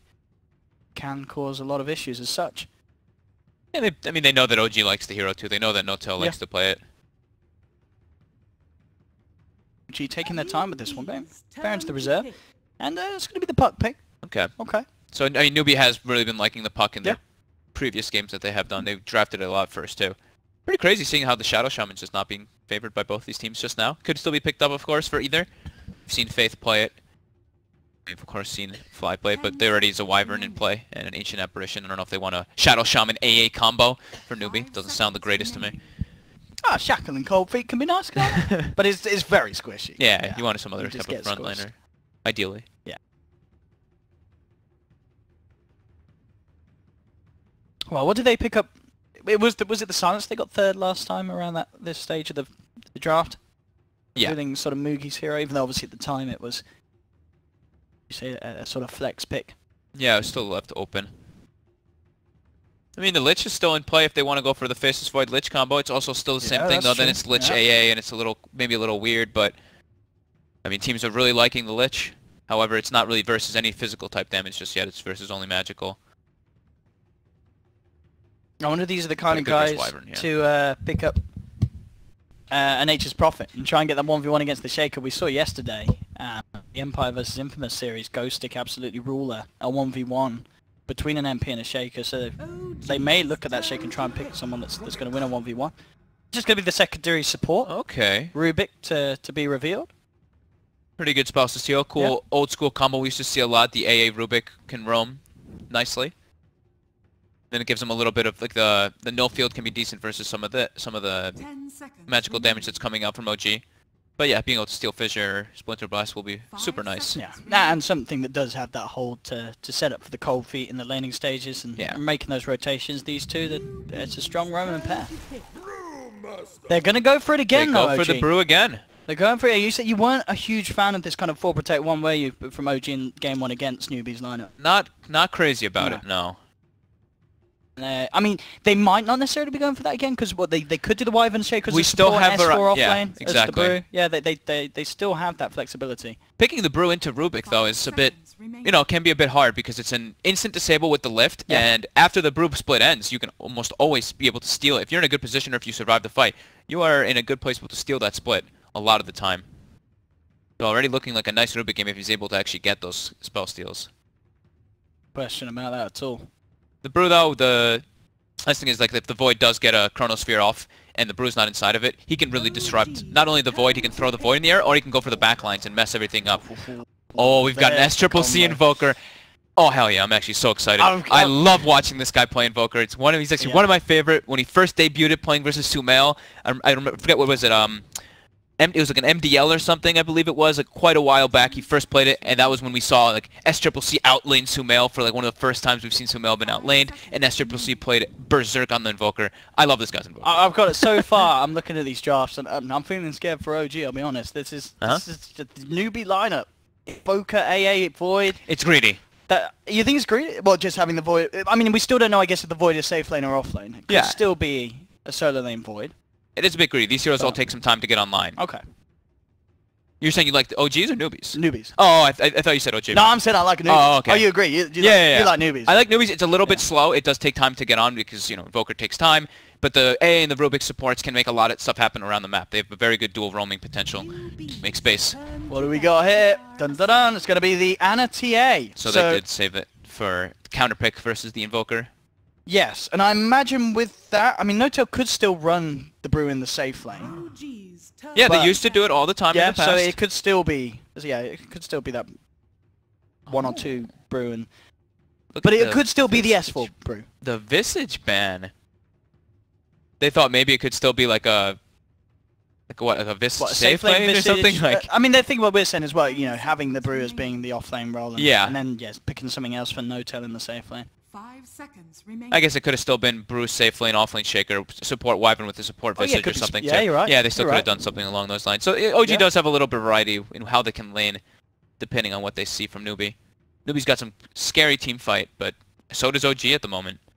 OG's turn to pick. NewBee's turn. They ban the Sven, and they take the PL. Okay, so I like this already much more from OG. Yeah. It isn't the 4 protect one. Not the 4 protect one. You have got S4 on the brew on his off lane, and you've got No-Tail this time playing something a bit heavier, a bit harder hitter, late gamer, getting that PL up with that TA. And this is much better than game 1 from OG draft-wise, I feel. And they've got much harder to kill heroes, and right now the damage on NewBee is lacking.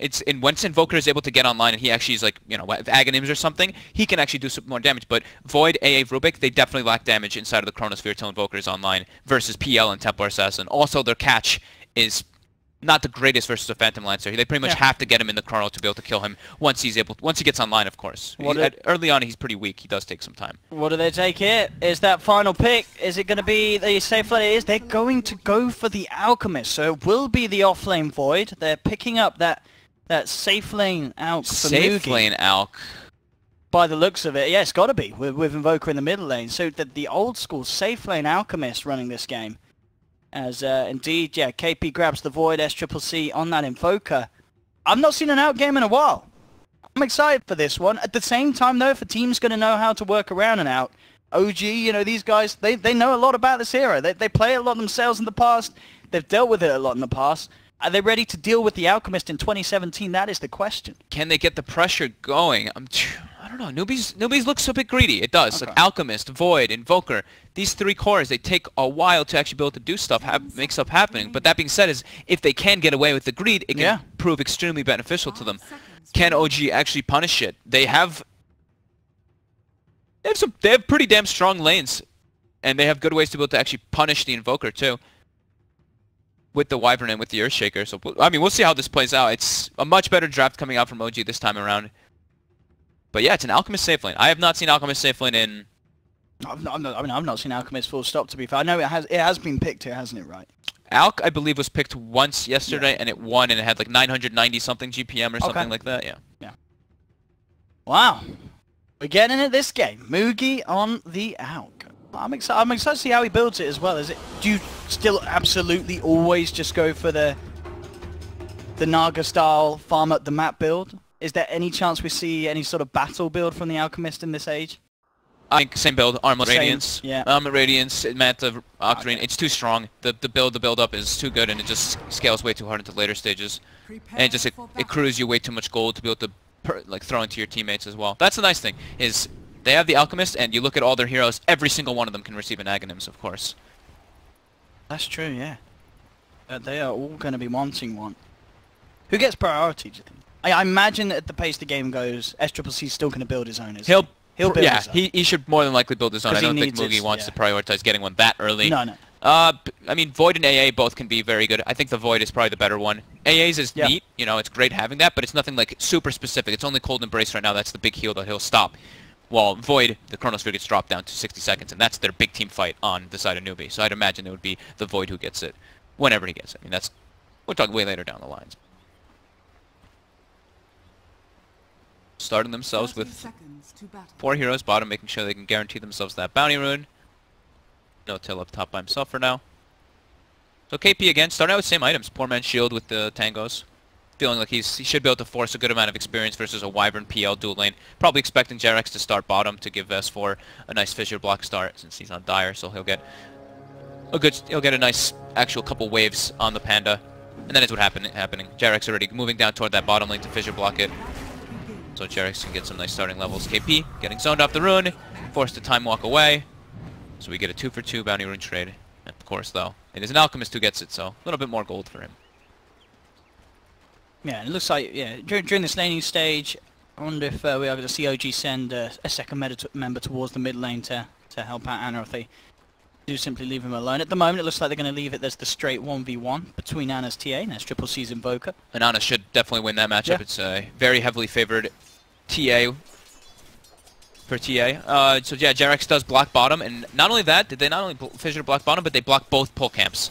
So if Rubik AA, 2 heroes that really suffer on needing levels, so they want to be able to pull. And now, not only that, they can't pull the lane back. So S4 should be able to get a good chunk of experience down here without too much worry. We're seeing mid lane already. JerAx has come round, and he's looking for an opportunity to try and make a play onto SCCC. Has the Fissure. It's a good block as well. SCCC is going to make the long way round. Not enough damage really from Ana to do too much, but again, it's just making this lane, go from easy to even easier for Ana in these early levels. He has to walk all the way around. Yeah, misses the whole wave. Misses 2 CS so far. If Ana's able to get a couple more denies, he's going to miss 3. Yeah, so misses 3, almost 3 full creeps of experience, or 2.5. Bottom lane, we're seeing S4 have to deal with the fun of the chilling touch here. Faith with the harassment. Wave will naturally push out, but they do actually find the D ward on the hard camp, so they are able to kill it, and they do have it open, so they're able to pull. Mid lane. They may just get this killer. They drag Ana back. He does still have the refraction, so he should be safe, to be fair, with the refraction available. In fact, he's holding on to it here. Whew. Living on the edge, has the salve. Ana, he knows what he's doing. He's got the control there. He did the math. Okay. Haka, though, just staying in mid now for the time being. They know they can't really zone off the Panda anyway. But that being said, Panda does get frozen up bottom by the cold feet. Getting chased. Nice little play there from JerAx, though. Froze the Fissure up from the low ground. Time and space created for S4 to back up. Get himself away. To be fair, looking at the CS, it looks like Mugi's not really having a perfect time down in the CS. I guess the brew with the mischance, throwing out that alcohol, slowing him down. Yeah, the mischance is super obnoxious. Yeah. Mugi having to also like last hit under several range creeps can make it a little bit more difficult because of the way the lane's been constantly pulled back by OG. Brew pick certainly working out in terms of slowing him down. Mid lane CS, Anna's still with the lead, 12 for 7. Yeah, he should win pretty handily. SCC's getting his levels now though, so he's got the level 2 Forge Spirit, so it helps a bit, but JerAx coming in, they do spot him though with that Observer Ward placed in the river. They know that he's in the vicinity to try to go for the block. SCC's starting to back up already. There's JerAx with the wraparound, ready to play with this once more. With that being said though, the block. They're not going to be able to do a fair bit of damage here. Kaka is there to try and back him up, trapped. but it's not enough. SCCC down. Oh, JerAx making the plays, making the rotations. Oh, they pinged for him too. They were like pinging, saying, "Oh, JerAx coming your way." I guess he just didn't really think that they would be able to get the perfect trap and kill him. Slight little mistake there, definitely coming out from SCCC. And we do see JerAx with his earlier movement. He placed a ward deep inside the enemy jungle to watch whenever the Invoker does go to jungle, because he's like, he's gonna go to jungle at some point because Templar Assassin's gonna crush him so hard in this lane. So being able to watch where he's farming, very relevant. Up on the top lane, no Tails farm so far, looking pretty good, 16 CS. KP's Void not being too much of an issue really. He's been forced back a couple of times to base, only now just keeping himself out. Again though, he's still finding the levels like he was on the Legion game we saw in game 1. And definitely, KP being KP, we can expect him to have this slow but steady start. He's not going to feed, and he's still going to be able to offer a lot once he hits the 6. Bottom lane though, S4. Cold Feet kicks in, and NewBee, they will be able to catch out the brew. Having the unstable concoction level, allowing them to connect with that Cold Feet. S4 just underestimating how much damage it really would do. That should help. Ancient stacks during all this, we do, since JerAx has been playing around bottom and mid lane. Triple Ancient stack for Ana, and not only that, JerAx has Arcane Boots already, so he did get that first blood. He did, yeah. So yeah, that makes sense. From that. I was like, damn, he got those very early.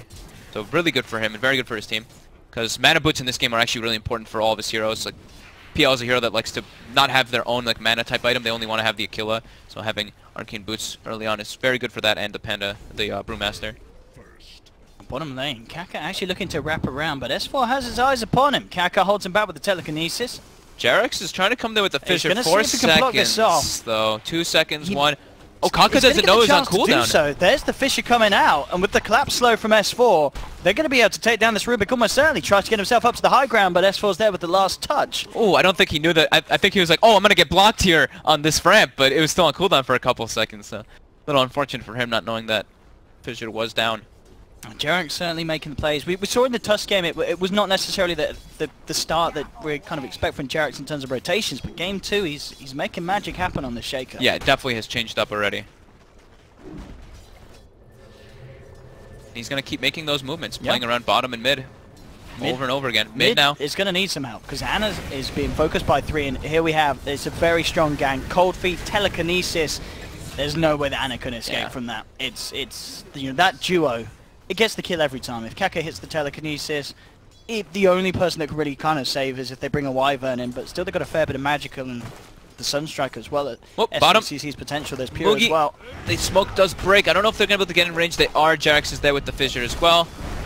Could have a concoction to throw out and buy himself some time as he tries and makes his way back towards the tower, but indeed it's not going to be enough as the 3 surround him, bring him down. Faith is there trying to find something in response, does actually get the kill onto Fly, but OG looking to punish him as well. No, they're not going to quite make it. Kaka with the telekinesis holdback keeps Faith alive, and now Kaka's turning with the Fade Bolt. He's only gone and done it. Takes down JerAx in return, and he'll even get the range creep. That's a feels good man for the Rubik, as he holds it off down bottom and is able to get something in return. Took them a bit longer than they wanted to have to kill that Alcap since he has treads and a helm already. A bit tankier than they had probably initially expected. They also wanted to be able to get a better wraparound. They were walking in with the smoke, and Alchemist actually stepped up and broke it, so they had to get like a weird kind of approach the way they took that fight. JerAx, see what his movements are to be next. Has that ward. We'll see where he wants to get that place down. The ancient stacking continues for Ana. A triple stack on his ancient camp and so 2 triple stacks on both ancients. Oh, look at this well up top. Yeah, No Tail playing super aggressive. KP has got the shrine to back off to. Jerax still in position around the mid lane. Faith is there for NewBee. They are going to try and move in themselves onto Ana, but a quick fissure from Jerax holds back the play, and Ana will be kept safe. Jerax still hovering around this point. About playing around with Faith. Himself out of range of the cold feet proccing. Will be fine, but it's certainly forcing a lot of attention from NewBee's side towards that mid lane as KP continuing to have to deal with the pressure that N0tail's applying, farming the wave right underneath NewBee's tier 1. Not a fear in the world on this PL at the moment. KP doesn't have too much fear either. That's true. Yeah, he's not in danger of dying. Yeah. But N0tail will secure the tower though. That's just a quick tower as well, pre 8 minutes. Nice. So getting away with that pressure. 1500 gold in the bank. Mugi, of course, still at the top, albeit he is the alchemist that's expected. Yep. For net worth. And just some big stacks, as you keep mentioning, for Ana. That's going to be where we see him really step up from this mid lane. Yeah. We're getting both camps looking incredibly tasty. So we've got, what, one 4x and one, I think only... Oh no, they're both 4x stacks, so they didn't get the next one. Bottom lane, the Sunstrike. Oh, but that Fissure, though, it is going to hold Mugi back a little bit. It gives the time for the Primal Split to come out. Again, Jerax in the right place at the right time to save his teammates. And not only that, by the looks of it, set up for kills. They've got the rotation for N0tail. They're chasing down Mugi. Can they finish this off? One more stun comes out from the Brewling. Jerax looking to close the distance. Mugi has got another concoction to throw. In fact, S4's going to get turned upon. Comes back out after the Primal Split. He's too damn low. KP's there. Oh, he's got a Chrono, but he hasn't got the mana for it. Could have been pretty big if he had it. As they were so close to each other, but he didn't quite have the mana to turn around for any sort of play. Those are some very unfortunate missed micro plays that looked up by S4. He switched to go for the courier with his fire thing, and then he went to go for the Rubik as well, but it was just too little damage. He actually ended up like standing still for a second. He was like kind of switching targets back and forth. He pretty much went for more than they could have chewed off. He wanted the Alchemist, but... OG again in a bit feisty. They're trying to play, but look at this wraparound that's coming in from NewBee. They're smoked up, they have the Chrono. KP jumping forward, he'll lay it down. It's only going to catch one of them, but it will mean they secure the kill onto N0tail. They're looking for more, but Jerax is out with the TP. Fly deep amongst the trees down towards the bottom. We'll have his TP back off cooldown in 5 seconds. They're coming a searching. Doesn't look like they'll spot Fly out. Fly should be fine, and indeed does manage to TP himself back to safety. 2 unsuccessful rotations though for OG, and NewBee capitalizes on it big time. And we see the Faceless Void, he's going for the Dominator build. Okay. That's a pretty sweet item choice actually. Haven't seen it too often, but of course the neutral creep can be very beneficial inside your Chrono. The success of that one, ready to go for another smoke play, picking it up. AA. We saw Ana clean up one of the stacks. He's now up to 1300 gold as he, at the moment, has queued up the Blink Dagger, so looking to grab that as his first item. Top of the Blightstone, rather than the Deso Rush. Yeah. I think he wants to get involved a bit earlier, make space for, so PL can just be that monster that he is, and just farm. Takes that hero a long time to get online. Supports, we're seeing the Rubik AA getting very close to level 6. AA just actually hits it, while on the side of OG it's level 5s from both supports. I just now done for SCCC, so still very good timing for him there in that mid lane. Yeah, they're looking really good. Try and go with the Ice Blast. He's going to find the connection. Cold Embrace there to buy some time for N0tail, but the Sunstrike comes in. He's surrounded by Mugi and the boys. Can he get his way out of there? Looks like he can just in time. Cold Embrace buying him the time to do so. S4 is actually looking to go back in on this. He's coming around with the wraparound. Does have Primal Split. Ice towards Kaka as he forces him back. Mugi still further up the lane. Now gets himself out of there with a quick TP back to base. She won't quite find the kill that they were hunting for, but they do keep N0tail alive. Ana back to the stacks. This will be that Blink Dagger gold done and dusted. So as you say, he can get involved now. Yeah. And I think Jerax was sapping experience from some of those Ancients, so he does hit his level 6, so they have Echo Slam online for the next fight as well. Here we have it. They're smoked up. OG with the movement through NewBee's jungle. Jerax looking to lead him with the Echo Slam. S4 has the promise, but Mugi would be the big kill. They've got that ward down. Straight in with the Echo. No messing. Is there any way that NewBee can get Mugi out there? He has the chemical range with the arm as well. He may just survive this. There's the backup. KP comes in with the Chrono. Does he catch 2 of the Brewlings? But it allows Mugi to buy some time to keep him alive. Turns around, chucks out the concoction, and Mugi, I think he might just be able to ward this one off. No, the final rock flies through. They do get Mugi, but OG, they've lost 2 for it. Ana trying to man up against SCCC, but KP's out with the time dilation slow. Zips forward onto Ana. OG lose a third. They may just lose a fourth as well as S4 comes out of the primal split. Chased down by SCCC and Faith. Sunstrike is not going to be on point as S4 gets the juke off, but he'll be continued to chase down, and it'll be a painful death as well. He's close to that Blink Dagger gold. He does not have a TP. All he can do is just waste a little bit more time of NewBee. Oh, spotted. As Faith's on the hunt. Kaka's there as well. He'll say, I take the kill, boys, as he picks it up with the Fate Bolt. And OG with a lot of... They're making the rotations, but they're not being successful. I mean, they get Moogie, but it cost them 3 heroes. Look at this. Jerax unable to get the fissure up. The cold snap 1, 2, 3 times. Then he gets cold embrace. Then the TP from KP absolutely perfect. Two-man chrono and a you know, They just couldn't kill Moogie soon enough. Yeah. And you know they do get him at the end, but he gets this chance to BAM to throw out another stun. That sets up for KP to finish off Fly with the help of Faith. It lets everybody, all of NewBee react in time. Very deep play from OG and not to great success. Radiant's bottom tower. Obviously the reveal as well of Ana's Blink Dagger. And and Ana died Yeah. right away too. I think Ana actually purchased the Blink right afterwards, but Oh, he does reveal it now. didn't. Yeah, he reveals it now, but the thing is that this is an over-level Templar Assassin. This guy just farmed 2 gigantic Ancient stacks and then just dies right away, so definitely a big amount of experience going toward the way of NewBee. And I mean, this Void, this is an offlane Void who is with a Dominator already, level 10. He's super farmed.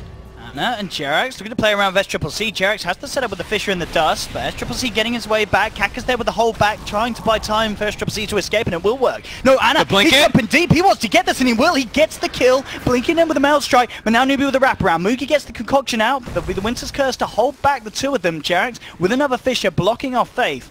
Means that OG will get away with that deep play this time round. Ana just manning up, and the rest of OG there to back him up and get him out of there. It looks like Moogie is going for a different type of build, by the way. The old build that we used to see on the Alchemist, the Shadow Blade build. He's getting fissured up, though. TA's starting to focus on him. They don't have the damage once the Chemical Rage comes off, though. But he's going for the Shadow Blade build, looking for that ganking kind of build that we used to see Alchemists do in the past. Shadow Blade, you just stun somebody, and then they have the Sunstrike, of course, on top. So, can be a option if he wants to go for it. Okay, there's your Blink Dagger on S4 as well, so he's going to be kitted out to get into better position. Diffusal Blade being closed upon by NoTab.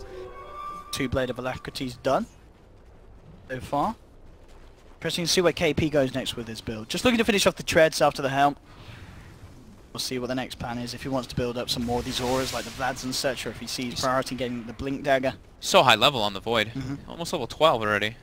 Pretty absurd. Look at this S4, getting some valuable information there with the Invis. No way to instantly cancel that TP, so Kaka will get out. In fact, Ana and Jerax, they found the bigger kill. Again, finding SCCC with the Fissure and the Dust out, Invoker's down. S4 looking to move in deep, has the Primal Split ready to play. Faith heading back to the high ground. They'll look towards the bigger kill. The controls there onto Moogie, throwing him up into the air. Make him so stun he ends himself. up stunning himself. Perfect timing, but KP's there with the counterplay. Comes in with the ultimate. Winter's Curse is down. Moogie's going to be held back though by the Chrono, so it doesn't do too much damage at all to KP. Still alive amongst it all. S4 now losing that Primal Split, is in trouble as KP jumps in, finishes him off. Fissure there from the Rubik, indeed, catching Ana and Jerax. Ana, quick with the blink out, will juke off the Ice Blast with their refraction protecting him for the time being, and shouldn't tick down too low because of that, as he will get out of there. So, I mean, 1 for 1. The more times they kill this Invoker, I think the more times that OG will be happy. Taking a 1 for 1 when you are getting that SCCC kill, I think they'll think that's okay, especially when you're forcing KP to use the Chrono defensively. Exactly. Now you know you've not got that threat on the map. As long as they can play around the timings of the Chrono whenever they do those type of aggressive plays, then it is definitely beneficial for that. Because NoTail, during all those situations, he's farming, while NewBee does respond with 5 heroes. Diffusal Blade complete for NoTail, so as you say, he's been farming. Now he can certainly have the opportunity to turn up and contribute quite a bit. Yeah, now he can actually start fighting, especially with not only just the Diffusal Blade, but his levels. Level 11, you're able to have your max Doppelganger and your talent as well. So having max Doppel is super important to actually be involved in fights, because otherwise, yeah, you have no real save mechanic. This is the thing though as well, as you mentioned, Moogie obviously going for this build. Is it good in your eyes, or do you kind of question this build? I mean, it's a completely different kind of playstyle, right? He wants to be a ganker as well with the Void. He doesn't want to just be like this AFK farming hero. He wants to be more involved. So if he plays it like that, then it could work if he sets up the proper stun strike, because he can actually, like, if he can find an isolated PL, he can get the concoction off, and I mean, you actually do so much damage inside True. of that 4-second duration stun on top of a stun strike. So it can work. I'm not sure if it's the right choice this game, but we'll see if he's able to make it work. Desolator complete for Ana as well now. We've seen how much he's been able to do with just the blink. Tesso as well, he is going to rip some of these heroes to pieces, especially, you know, if they can catch that, the Alchemist without the Chemical Rage. Yeah, I He mean, will Templar pop. Assassin's massive Yeah. with the Desolator. They, Very they, low might, they armor. may find Mugi here. He's around the corner with KP. KP does not quite have Chrono back and available. They'll look for the easier kill. They just jump into Faith, a couple of hits from Ana. Quickly bring Oh, them they down put a the Void? edge today. They might actually get the Yeah, Void? KP's No, he's come gone. up the high ground, does have Time Walk. We'll see if OG want to try and chase this. Jump forward from No-Tail. Has got the Diffuser Blade. KP, oh, that Chrono must have Defensive. only just come back off. And he does it indeed have to immediately use it offensively, defensively, sorry, to hold them back. That's a big window now for OG. Yeah, they're constantly forcing KP to use these chronos and run. We'll You see know- what they can do with the 2 minutes when there's no chrono. I mean, Roshan, absolutely, that's going to be perfect. Yeah. Thinking more about it, the Shadow Blade build, you know, it can work, but I think this game also, the Radiance build's super nice just because there's versus PL and TA, so Yeah. I don't know, it's in the eyes of the beholder and how your team wants to play True. around with the Alchemist, so. They Lane. get the stomp on this Jerax, Yeah, on the Jerax. Sentry. Yeah, they see him. Sentry's down. S4's going to try and jump in, but there's the immediate telekinesis to hold him back. Still gets the primal spill off in time, and of course there's no chrono. Ice Blast out onto Ana. Sunstrike as well makes the connection. That's going to be Ana taken down. NewBee already with 2 big kills to start this fight, and they look to try and get more, but No-Tail turns towards the AA, brings him down with the Diffusal Blade. KP still running around, of course, no Chronosphere. He's trying to man up and get the bashes onto No-Tail with a Fate Bolt flying through as well from Kaka. It's still not quite enough. Tornado flying in, but the blink out's in time. Doppelganger from No-Tail to juke off the bad weather, and he will get his way out of this one. So again, another 2 for 2. It is OG losing Ana on the TS. That is the big kill there amongst it all. Of course, And with Ana being SCCC top of the gets net it. worth. Yeah, this is brilliant for SCCC. You can see on the net worth as well. SCCC not that far behind this tier at all, which is impressive considering obviously how much Ana got from the lane, from the ancient stacks. Yeah, and now they have, you know, the Aghanims is finished and online, so now Yeah. inside the Chronosphere they actually have real damage. It's not just like an AA Blast and a Sunstrike. They have a lot of other spells if the Invoker's in the area. And look at this build. So it's going to be like, yeah, full punching as we've been saying from the Alchemist. It's going to look awesome. Maelstrom. Yeah, it seems like he just wants to be that like frontlining tank kind of thing for his teammates to be able to do everything else behind, rather than being this just like farmer, AFK farmer. Yeah, some sort of way to deal with the PL illusions as well. Different approaches, yeah. We haven't seen the hero in a long time, in particular the safe lane Alchemist, so different play styles. No-Tail almost with Boots of Travel finished up, same thing with Invoker. KP now has Chrono online. They may look for a smoke once Mugi's a bit more healthy.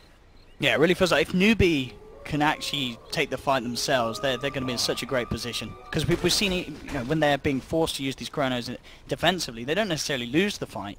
Yeah. They still get an even trade.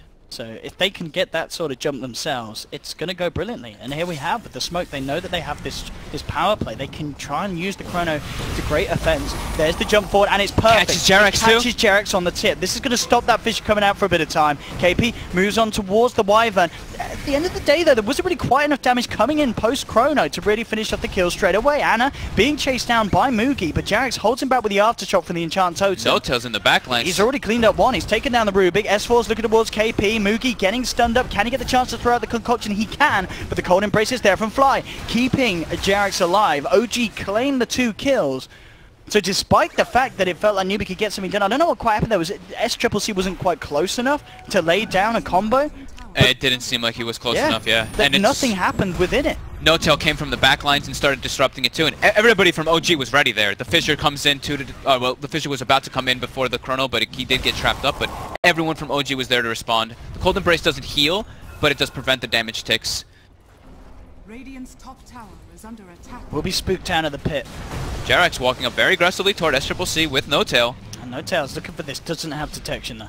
So SCCC will be able to walk it off. This game to OG. 7-13 at the moment. 1k advantage, very close at the moment between these two sides. KP still working towards that blink. OG with a big advantage right now, just in this next couple minutes, yeah, because if they get Chronosphere this is on cooldown, they have Brewmaster, they have all of their ultimates ready to go. So this fight should be able to go very well for OG as long as something devastating doesn't happen.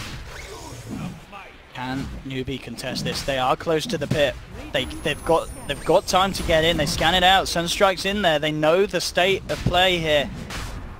Who's going to make the move though? Mookie clearing up the traps from the outside. They're going for the long wraparound by the looks of it, some of them, as they head around from the top. KP's there on the high ground. The Centaur stun. It's gone in. It's scouting them out and it's spooking OG out of the pit. Moogie moving forward with the Shadow Blade and the Concoction. Chucks it out onto Ana. And there we have it. Beautiful play there with the Acid Spray to bring down the Refraction. Get the stun through. Make sure the damage connects. Cold Embrace is there. But the Telekinesis onto Ana. Holds him in place. Takes him down. Immediate buyback from Ana as he looks to get into this fight. PL's Illusions bring down the AA. They've lost one in return. No Tail just trying to clean up the Centaur. Now he's going to turn his attention towards Moogie. He got sent up for the time being by S4's Primal Split. There's the Echo coming through. Jerax has the control, allowing Ana to get the damage in to finish off Moogie. Buyback comes out from Kaka as he looks to return to the fray. But NewBee, they're down 2. They're without their position 1. So unlikely to fully go back in on this for the time being. KP does have Chrono back up. He could look to make some sort of incredible play around this pit. SCCC there as well. In goes the Tornado. EMP as well on target as it connects with Ana and S4. Ana finishing off this Roche. No Tail making it very hard for anyone to get in. Jerax is there with a stun. They'll get the kill on Test Triple C. KP comes out with the Chrono, but again, where's the damage? They've got an Ice Blast. Is it enough? I don't know if it is. The Cold Brace is down. It's Jerax. He's going to survive. KP now out of mana. All the meanwhile whilst this was going on, Ana finishes off Roshan, grabs the Aegis. NewBee just crumbling around the pit. They just can't find the combo. Kaka gets cleaned up top. That's an effective dieback on the Rubik as Kaka brought back for this engagement. And things very, very vehemently falling apart there for NewBee. As now the lead is gained by OG. They're ready to push with the Aegis. Jerax has the Blink Dagger Gold. Moogie's going to try and see if he can get some on the side. Himself. But he stuns himself. Fly goes up to the high ground. There's no vision there for Moogie. And now Moogie's just going to get turned upon. Jump forward from Ana. NewBee have just gone full downhill as steep and fast as you can. That's a big mistake. As the last couple of minutes have just been a NewBee nightmare. Oh my goodness, Moogie just trying to make a little sneaky play there, but oh, big mistake. He drops the Acid Spray and loses vision of the Winter Wyvern for just a second. That Roche fight was crazy though. The decision from Ana there to buy back instantly was absolutely paid off. Instantly, what was actually just what won them the fight, because if they didn't have him, it would have been NewBee's all the way.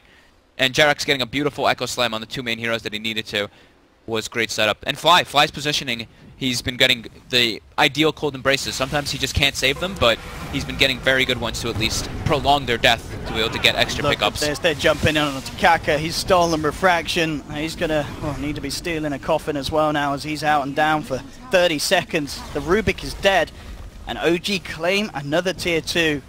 It's all looking pretty grim now for NewBee. It just feels like we haven't seen this Invoker Chrono combo come into play. I'm not really sold on this out pick and the play. It's just not. It's not done much at all. Like, sure, he throws out a stun, but at this stage, it just doesn't get a kill. It doesn't matter that he maxed out the Acid Spray, has the Concoction, and he's gone for this fighting build. It's an Alchemist in 2017 at the end of the day. Yeah, and he's gotten shut down very heavily. I mean, they invaded his lane over and over again. It's hard to fight versus a PL when your only form of lockdown is really a Chronosphere too. No Tail is literally just going absolutely berserk in the back lines while his team causes such a ruckus in the front. These illusions just mana burning everybody down, and NewBee's unable to really control him at all. Dire are scanning. But yeah, Moogie is definitely having some trouble now with the build. As we have seen though, Invoker can certainly carry a game. Yes, that's for sure. And if anyone's to do it, SCCC is certainly one of the players. But already on this bottom lane. They're trying to make something happen, but OG's aware of what's going on. They're in the neighborhood. They're going to see themselves if they can get the catch. Just the tip. Clips onto KP. They'll try and move up for it, but KP's out with the TP away. Nothing to cancel it. KP with the quick plays, quick decisions, will keep himself safe. The rest of NewBee as well get out of there. Be unable to take good team fights now. They need the Chrono. They need a really good Chrono with the Invoker spells. They need Other to than hit. that, it's very minimal. Top lane as well. TP comes through from No Tail. Triple C needs to use that Midas. My boy. They do find S4 though, and that's an easy bring down. So that's the kind of combo that we need to be seeing from NewBee. Yeah. Just everything just thrown down onto one hero, and they do have the heavy delete potential. I mean, that is the idea of, you know, that's what Moogie wants to be doing. He wants to be setting up for those kills, but... Talking about heavy delete, I mean, OG have got it themselves as well. Jerax just in with the instant stun and the physical burst from TA. not even needing the Echo Slam for that. So now they still have all their ultimates for the fight. Top lane Kaka, there's no hope for him. TP's out, at least attempts to, but no tails damage at this stage. Yashia, Diffusal level 2. Much too much for that Rubik to withstand. He's getting way too big, and they don't have good ways to deal with him if he's not inside the chrono. Mugi actually gets blocked by Jerax. I don't know if this man gets out. He needs some friends, and he needs them quickly. There's going to be a meteor and an ice blast coming on Ana. That's going to do a fair bit against the TA, but the dust is down to Mugi. Shadowblade's not going to save the Alchemist, and that is your Alch down for 50 seconds. Ana pots the BKB, and they're ready to dive up to the high ground. No-Tail chasing Faith with the Diffusal Blade, takes down the Ancient Apparition, picks up the double kill. Monster kill for No-Tail. This game really flipped over from what we saw in game 1. This is OG this time round, playing with the strat where it's not the 4 protect 1. You have Ana and No-Tail, both on heroes that can farm and both on heroes that can absolutely hit hard at this stage of the game, and it's just working out much better. Yeah, they've got 3 of the same heroes from the last time around, but it's the roles that make such a difference, or 2 of the same heroes the last time, but it does make such a difference in the roles that they're placed. Jumping with KP, where's the combo? They try for it, but again, Jerax just throws down the Fissure, and suddenly the Magician can't do any darn magic. He's out of it. SCCC up in the air. The disruption is just too high from OG's heroes. SCCC has to just ghost walk, look to get himself out, but Jerax jumps forward, jukes out the tornado, Ana lays down the physical, and that's SCCC down. Mugi heads in, he's trying to do something to push them out of this, but there's no invoker for 50 seconds. OG have claimed the melee racks once again. Jerax lays down a Fissure to hold them out of this. Ana's trying to get out, the cold feet will tick in. Do they have detection? That's the question. No, he's out with the blink. Ana plays his way out of it. NewBee, they're going to try and chase him down. Ana does have the BKB available once more. And with the traps, though, I think he should get himself out of here. S4's going to be there if help is needed, but Ana doesn't even need it. He's out of there. He gets himself away. NewBee unable to punish. And as we've seen, SCCC just not given the chance to play between getting thrown up into the air by the Brewlings, getting stunned up by Jerax. It's so hard for Invoker to do anything in these team fights. Way too much control, and they're way too reliant on having the perfect chrono, because like we're saying, that's their only real team fight, their only real lockdown. So if Jerax or if S4 are not caught in the chronosphere, or actually even Fly, they can completely mess up the whole backlines, because they can just either throw a Fissure, they can throw somebody in the air with the Panda, or they can throw a Curse / Cold Embrace from the Winter Wyvern. So it's really, the game is super difficult for KP to actually, it's like all the weight is on his shoulders to land the perfect chrono, pretty much. I mean, and of course you can see this as well. SCCC realizes the exact same problem that we're stating. He's going straight for the BKB next. Yeah, he knows something. He has to have that BKB to be able to do anything in these fights, because of how well OG are playing their positioning. Faith in some trouble. Jerax invis on him, and a quick easy pick up. There's no help for that, man. It's gone. Ana level 22, 16,000 net worth. Let the siege continue. They don't have... Oh, they actually get the instant echo onto Kyle. That's a lot of hate for the Rubik. And they're going to go to the top. Get a secondary set of racks, probably. It's 2 arrows down, and neither have buyback. Both supports, yeah. I mean, it's just the supports, but it's, you know, an Ice Blast can make all the difference when it comes to defending the high ground. They're going to have it for 20 seconds. Good EMP connects onto No-Tail and S4. Yeah. That will slow him down a little bit. I say a little bit, though. Ana still sticks around, brings the tower down low. I mean, OG, of course, no real reason to play this risky. They know that they can play it safe. They know Mugi stunned himself. Position, and they're going to try and go back in. He stuns himself with the concoction. KP comes out. This could be the combo they needed. Deafening Blast comes through, pushes Ana through along with this No-Tail, but again, Fly's just there with the Cold Embrace save. Buys time for No-Tail. They now turn themselves backs towards SCCC. The Fissure's there locking him down. He'll buy back immediately. NewBee are being forced back to the base, though. Kaka losing his faith as AA is down for 40 seconds. And what can they do? There's no chrono. KP's going to jump forward. They have got a fair bit of damage. In fact, they're going to bring him down low, but again, Fly's there with the Cold Embrace, healing Ana back up. Ana gets the chance to blink out from the side of it all as Fly pops the Winter's Curse down, holding back NewBee, keeping his team safe. Fly making the plays, may sacrifice himself for this, though. The Glimmer's there in timing. Oh, surely he doesn't get out. Sure, there's no way he gets out. I mean, Kaka's going to find him for sure. He has got a Cold Embrace, and he's not going to get it out. They will finally take him down, but saves Ana. I mean, this game and last game as well, despite losing it, Fly has certainly been doing his... He's been putting in the work on these Winter Wyverns. Yeah, he's gotten some very good Cold Embraces. This game maybe is... He hasn't had like the greatest curses in comparison to the last game. He got some nice ones in the last one, but it's not his job. He doesn't need to land big curses in this game. He just needs to disrupt the backlines and save his teammates. That's it. So buybacks coming out from NewBee there was just the Invoker, but the damage was done. One full Rax claim, then top tier 3 almost dead as well. And Roche should be respawning within the next minute, I believe, or so. Yeah, 1 minute. And shrines are open. Quite the lead being created now by OG. 17,000 net worth ahead. No Tail with his eyes on Kaka in the jungle. Kaka? Okay. He's got the stolen meld. Nice. No Tail didn't expect that. And Noto going for a Shadow Blade build. So he's looking to go for his own kind of pickups on the Alright. sides. And that makes him super hard to kill. They've been struggling to carry reveal because their supports are kind of poor. So why not get even more? I guess. I mean, it's one of those builds that I feel like you only do if you're ahead. Do you know what I mean? Yeah, more than building likely. Shadowblade on PL. And like, it's one of those builds where say the game starts to turn around, they start being able to kill No Tail. I think you maybe go, did he really need to build a Shadowblade? But they're obviously so far ahead now. They feel very comfortable. There's only the Chronosphere to pick him off, though. So Sure. if he is split pushing and stuff, it's like with the Shadowblade, he's like pretty much near unkillable. But yeah, it is more than likely just because he's like, you know, we're ahead. I have the luxury of being able to switch the item build up a bit. Certainly are. They're looking to force their dominance once more with this smoke up. They've got Gem on, I think it was the Brewmaster as well. They do. Get this wrap around on NewBee as well. And we've got full Daedalus. Full Daedalus on Ana. He is Easily two-shotting most of these heroes. Ooh, KP. KP's stuck in the He's trees? stuck. His time walked into the trees. He has Blinks got out. to blink out. Looks like they didn't want to jump on him straight away. And in fact, despite that, it felt like OG would get a bit of a better catch there. They may get Kaka. Well, I say may. The Tornado's there to buy Kaka some time. He heads himself back up to the high ground. I've got to say, it's a bit of a miracle no one on NewBee died there. wow. I felt that. I mean, they had the PL illusion watching the void. They knew he was there, but they just kind of ignored KP. Scared of the Chrono, man. I guess. No need to force a big fight right before Roche is starting, right? True. They just force want to get the them lanes away from out the pit. and just be annoying. Yeah, exactly. Playing it super safe, OG. Back into the pit they go. And yeah, with the way that they played that, NewBee far too far away of getting over here in time. Yep.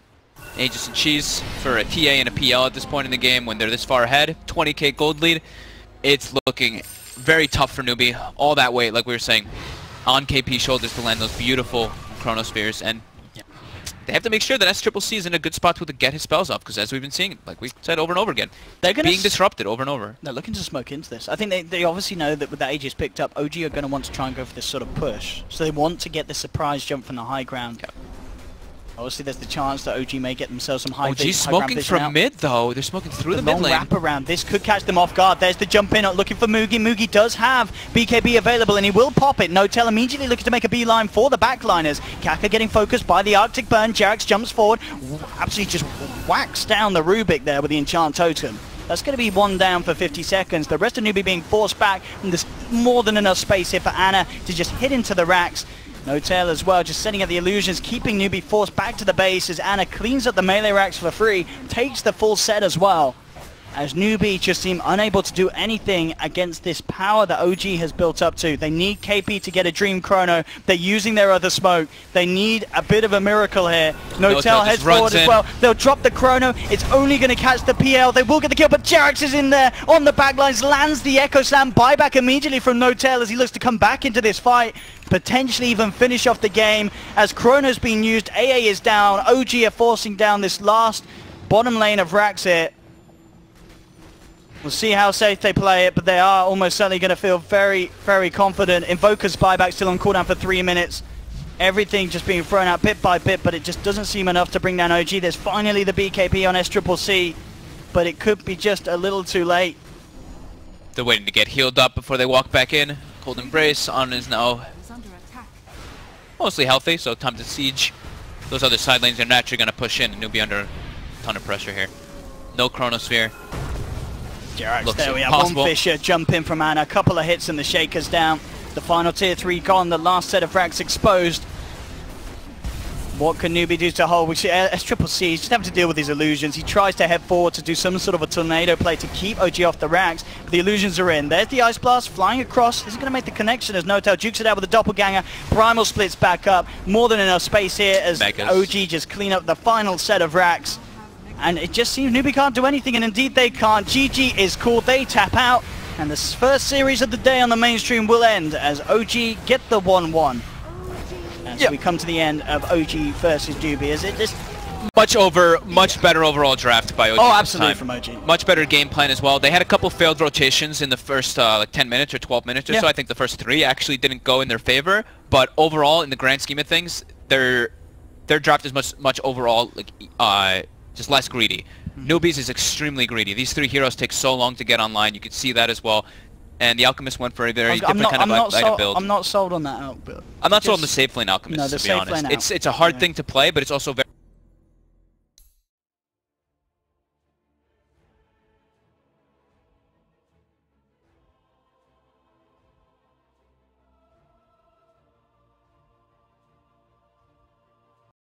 The first phase ban. That one I'm unsure.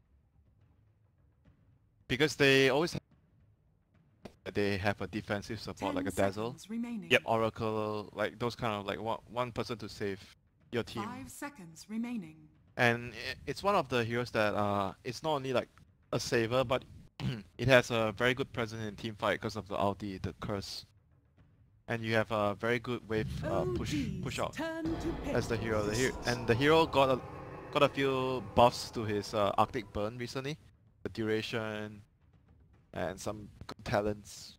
So all in all, a hero that a lot of people are trying out recently with the Lich, Winter Wyvern, Lich, Shadow Shaman. Here's another hero people have been trying out, the Birdman. Visage is it started with OG. They were running it before it was cool. They were the original Visage. Before it was cool. I mean, it's going to become a cool pick, you know. They were running it as that 5 position support. Many months back, going back to like DAC and stuff, they had like mixed success with it. It was kind of just like an alternative 5 position hero for Fly. We've seen more of it over the last few months. We've seen it played in a carry role for No-Tail as well, I think is important to note. It's been played mid by some teams. RTZ? Yep, RTZ's been spamming it in pubs. I don't think it played it at this tournament. I don't know for sure. Not I don't yet, think so. but maybe. It's a very strong hero, and it's flexible in where it can go. And so is Night Stalker, VP's first pick. A very, very strong hero because of the vision control. Last game we talked so much about how Liquid were really good with the vision, and that's what Night Stalker would provide you. Good vision control, pretty strong in the first few minutes to secure at least one lane. Very annoying, like tanky hero, high regen, can trade harass very well. And just all in all, a hero that provides you with a lot of like utility because he can build like pretty much any items that the team needs, like a Vlad's, Solar Crest, a pipe. He's not like a hero that, oh my god, Veno and Night Stalker. Oh. Some good luck running away from these guys. They will chase you down, they will slow you. Very hard to play against these 2 heroes because, okay, you think about how these 2 heroes are going to be played. Early phase Night Stalker is going to be running around securing lanes, and once the night time comes, that's when the Veno is going to have a few, like level 6, level 7, around there, and he's going to be sitting in one lane, forcing someone to react. Like, that's how you play Veno. He's going to pressure a tower with the wards, and someone has to come to the lane to rotate, and you don't see Night Stalker on the map, you're like, oh shit. Then somebody's flying over yeah, trees. and you try to defend a tower, and then that's the point you die. That's like why this 2 is so hard to play with. Veno as well is providing vision with the wards. Night Stalker vision, Veno vision. Very difficult to play against these 2 heroes. OG's turn to Let's see what does OG do. Okay, I like the PL ban. They've been picking this hero a lot for No-Tail. He's been playing PL, Panda. I think I kind of like him playing on PL because PL, I feel the hero suits him. He likes to play like an illusion-based hero that can push out pressure, like push out alone, and it's not that easy to die. PL is very suitable for the way he plays the game. What we saw earlier today, a game that had PL with it was a TA, was that there were heroes that can farm and scale well, but they also fight very well. PL just with some cheap, cost-effective items can be very strong, and OG seem to be going away from that. Like, let's just, you know, farm around, play for the late game. I mean, No-Tail's always been that fighting carry player, but even with some of Anna's picks, we're seeing a lot more aggression out of this team.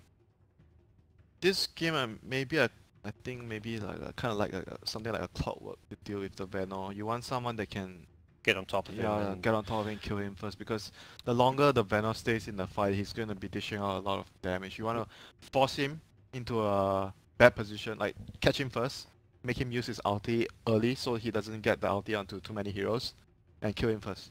So there was it today? I think it was the first game OG played where they had an offlane S for Clockwork, and it started okay, but then quickly kind of fell off, didn't farm well.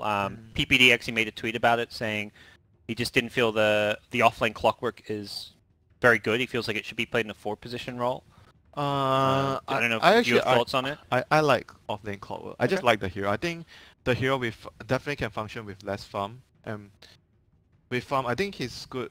Maybe I'm influenced by Daryl a lot because I watch him. Like when he plays clockwork, he's quite greedy with the hero. He likes to buy Midas, and you know, with his Radiance build and whatnot, I feel the hero can be good with farm, and he's quite strong in the laning phase because of the cogs. You pull the creeps near to your tower, and with levels you can pressure the support because you always have the kill potential with battery yourself. Sounds like you just need to play a bit greedier when you're playing in that offlane role. And of course he does function well too with less farm on a support position. Yeah. Like there's pros and cons, like having him on a off lane or a support position.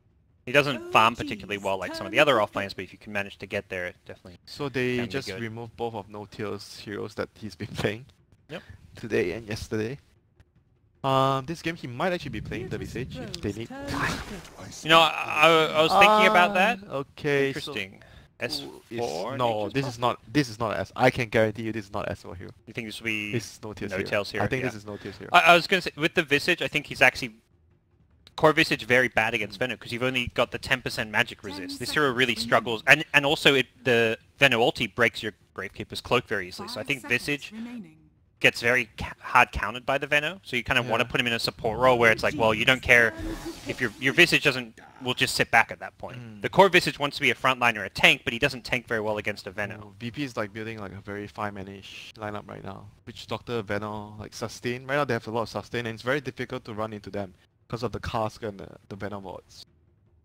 And Witch Doctor is also one of the better position 5 supports. Maybe they're thinking it might be an offlane Prophet because Witch Doctor, you can kill the Treants quite easily with the cask bouncing around. There are not many supports that can deal with the Treants well in the early stage. Yes. Witch Doctor and CM are the two better ones, I would say.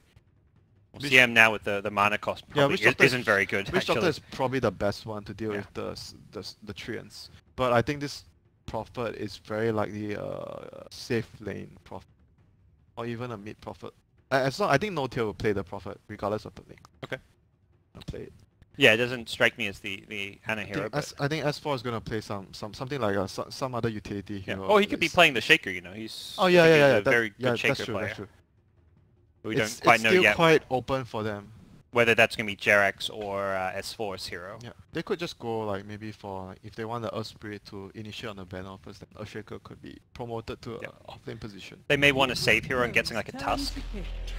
And they get the Terrorblade. Well, is it going to be a No-Tail Nature's Prophet? Well, no. That's now being brought into question with this Terrorblade pickup. So it's a push. They're gonna go in for the full push with the Prophet and Terrorblade. So Gustav playing Nature's Prophet. That's very strange. Because it doesn't fit his 5 seconds play style thing. Because he is more like the person that runs around. He finds the momentum, he finds the tempo. He's the playmaker. He controls the pace of the game. I mean, Prophet, you can somewhat do that in terms of tower push. You pressure a tower. You TP in, you find an opportunity, you get a gank, and you pressure a tower. But he's not like the person that's going to be making the first move, like you initiate. He's not the initiator. It may just be a pick of necessity. They're like, well, look, we're versing a team that wants to 5-man. Venom, Witch Doctor, they saw those heroes. They're like, Nature's Prophet's going to fit here. They may just put him on a hero and a role that isn't his normal one because of that. Okay, here comes the 5-on-5, boys.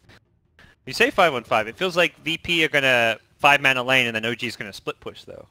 To some extent. Like, OG doesn't want a team fight right now. You're right. Because they are going to wait until they reach a point that they feel the TV can take them on. Then they're going to only start to 5-man. But before that, maybe the Familiars, the Prophet will be splitting and Shaker will be looking for opportunities.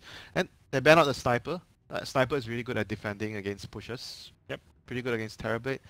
The other hero that's good against Terrorblade would be like something like a Zeus, but I haven't seen. I don't know if VP will pick Ember that. could be very good, I feel. Pretty good with the magic damage. I like the Zeus because of the Venom. They have the Zeus Venom combo, but then it might be a little bit lacking in terms of like the because if they pick the Zeus, it means Venom's gonna be offlane, and then Venom offlane is.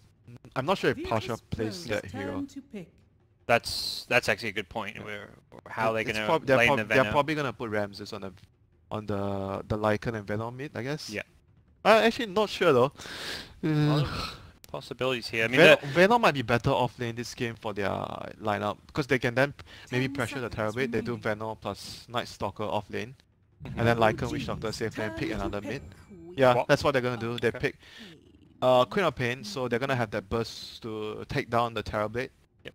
Like the idea of having the burst damage is kind of why I like the Ember. Is like it's burst damage also here that can deal with that split push that has high mobility. I think that's where like the Ember, the Quap are good. It's like you can get back, defend, push out a lane quickly, and then go join up with your team. Yeah, still I kind of feel like I like the... This is quite greedy, I feel, from OG with the Invoker pickup. Invoker, Terrorblade, these two heroes need a lot of farm against a lineup that is going to be looking to push fairly early on. So what they need to do right now to hold the game, so they are going to have to rely on the Prophet needs to do a lot of work in the early stages. He needs a quick field levels, and then he needs to like use his TP with the Sunstrike. He sprouts Sunstrike, get a few kills here and there. That needs to happen for OG because they are quite farm heavy in terms of their tri-core. So early game, the Shaker's gonna try to hold the early game for them. He's gonna probably try to, not sure if he needs to fissure for the Prophet. I don't think Prophet needs it that much, but he can choose to do it if he wants to. The key lane for them to protect is the mid lane because it's gonna be a Night Stalker co-op mid. They need to protect the Invoker, so it's gonna be Earthshaker mid to help him out. Maybe he can actually, I think he can possibly, I've seen this done before. I don't know if you've seen it in the what event was it? I think it might have been MDL. I saw someone using the fissure to block the mid lane, so that the creeps meet near to his side, the high ground, and then like someone like a weak hero like an Invoker can last it there, and then he won't be under too much pressure against like a Night Stalker co-op lane. And then once they get their levels, the Prophet has level 2, then whenever the Night Stalker tries to kill the Invoker, Prophet can TP in to help. And the Earthshaker has to always be there to guard the Invoker. That needs to happen for OG. If Ana has a bad game, then game is lost. I mean, not game is lost. Game will be very, very hard. Yeah. I definitely see it, and I think one of the things where we see like the TP Invoker, we think kind of greedy. No-Tail does team way than other Terrorblade players. We'll see him join up, look for those early pushes with Metamorphosis a lot more. So you do see a lot more activity from his Terrorblade compared to other players. Yeah, but I'm not really sure if they can get away from the early game though. Their 3 cores are very good past maybe 20-25 minutes if they get their items. But in the first 10, like the Night Stalker during Night Phase with the Quap and the Night Stalker Lycan, that itself is a combo. Like it's gonna be very difficult to play against the first. I think if they can survive the second night, like first and second Night Phase, they did not lose too much towers. They should be okay. But if after the second Night Phase they have lost like let's say 3 tier 1s and Roshan down, I think that would be very bad for them. That's what VP needs to aim to do in the first 2 Night Phase with the Night Stalker Quap Lycan. Yeah, I think that has to happen for them. So right now, like I mentioned, Earthshaker needs to protect Invoker. That is the first immediate objective of JRX in this game. Yep. We'll see it kind of begin around this bounty room perhaps. Fly is there as well. He's there ready to block the creep. Let's see whether if he fissures and tries to do something there. But in the meantime, Lil trying to start to annoy Ana already. Yep, he comes in and Lil this could be bad. Lil will get the bounty rune. Oh no, this is bad, Parker. This is bad. This is bad. A lot of harass. My god. Ana already down to half HP, had to tango up as well. Oh, this guy is gonna suffer. That was 4 bounty runes. What? They got 4 bounty runes for VP. How? Wait, how did the Venom just walked in top? It was just a Nature's Prophet, I guess, and they're swapping lanes. They are No-Tail and Fly going bottom. Wait, they're going aggro lane, so they think that their lane is much stronger than the Lycans. They are reliant on the Metamorphosis cooldown, but they are quite strong But with this setup, they're gonna have like a high-level Prophet, the Prophet can help the other lanes. Oh, Solo is actually out of position here. He could be in some trouble here. The cast is thrown out. The Grave Chill slow with a Fissure. This should be a kill on Solo. Terrorblade very slow. Block. He needs to block it. Fissure on the wrong side. 1 or 2 more right clicks. Can JRX get the kill? He does with the boots. Gets a first blood. He's asking for Sunstrike. That would actually be a great catch-up. Ana's going to struggle mid against the dual lane. He would have actually loved to have gotten that first blood. okay. Invoker's not gonna get anything. It is Not going to get push too out much. towards him at least. That's the good news. They're gonna run up and deny the creeps, I'm sure. The Night Stalker and Co-op. Too bad. That's the sad news. The So deniers will be okay, coming in. with this setup, VP are totally abandoning Ramses. I think this is the right move because of what OG is doing. They are gonna have to abandon this lane and they're gonna try to win the other 2 lanes. I think I like this move by VP. With the Witch Doctor just going top. Yeah, and Messing with the the Night Prophet. Stalker will just be missing, trying to slash pressure mid. Yep. See how S4 He's can going do on for the this. enemy bounty rune. And I think the Prophet rotations are the key things for OG. They need to try to get... They can't really help... If they can't help the Invoker directly in the lane, they need to help him by getting the last hits on kills with Sunstrike. Yeah, he's struggling even to last it under his tower with the Gosh, pressure from no one. He Second comes- now Talisman coming in. Okay, there goes the lane last hitting. Yeah, meanwhile, Fly went to the bounty room but ran into Lil, and that is kind of trouble for him. But Shaker's in the neighborhood, and the Sunstrike you Don't mentioned Think can they be can thrown kill out. him. No, it does not look likely, but they can at least push him away. Yeah, he's just gonna go back to base and heal mana with the Howl as well. Okay, this setup right now is quite favorable for VP. They're doing really... Oh, Ana might be in trouble here. Cold Snap. Oh, who is in trouble? No one does not have a blink. He pops the Fairy Fire, has got a salve. Anna will not Okay. find the kill, and the salve will help him out. Jarex comes in, doesn't have a salve for Anna, but will see how this lane goes down, as no one does have a Oh, blink. Ana Level has- 2 Shadow Ana, Strike. Ana has to be really careful here. It's very low HP, and Night Stalker is gonna be back. Can even ferry maybe something for the pop if needed. Can ferry a regenerate, like a self or something for... And he does know where the Shaker is on no one's Queen of Pain side with the Observer Oh, they're Ward gonna there. smoke? Yeah, they're going to look to maybe kill Jarex. No, they're not gonna smoke. They're just gonna walk. Yeah, walk they're through going the to they're gonna try and at least get rid of Jarex from this mid lane. So 1 minute till night time. Jarex may just go down here. Queen of Pain is there, level 2 Shadow Strike, can blink in as well. Jarex has no escape for this. Oh, they're giving the co-op the last hit. Yep. All of that set up by the Observer Ward, scouting out his movement. So nicely done. This is gonna be struggle city for Ana this game. Night phase is gonna kick in 30 seconds, but they are Diving not mid. going to wait for the night phase even. All Venom slow, poison from the other Queen of game Pain. Good damage onto Lil with the tower. Could see a Sunstrike on respawn. Lil will have to dodge this one, I want to say. Can Will he he dodge? find it? He's scouting it with the Forge Spirit. Oh, he should have maybe waited. The Forge Spirit could have given some more vision, but at the same time, Lil was starting to regen up. Yeah. That Sunstrike was not going to do. And Lycan is catching up because of what's happening, what his team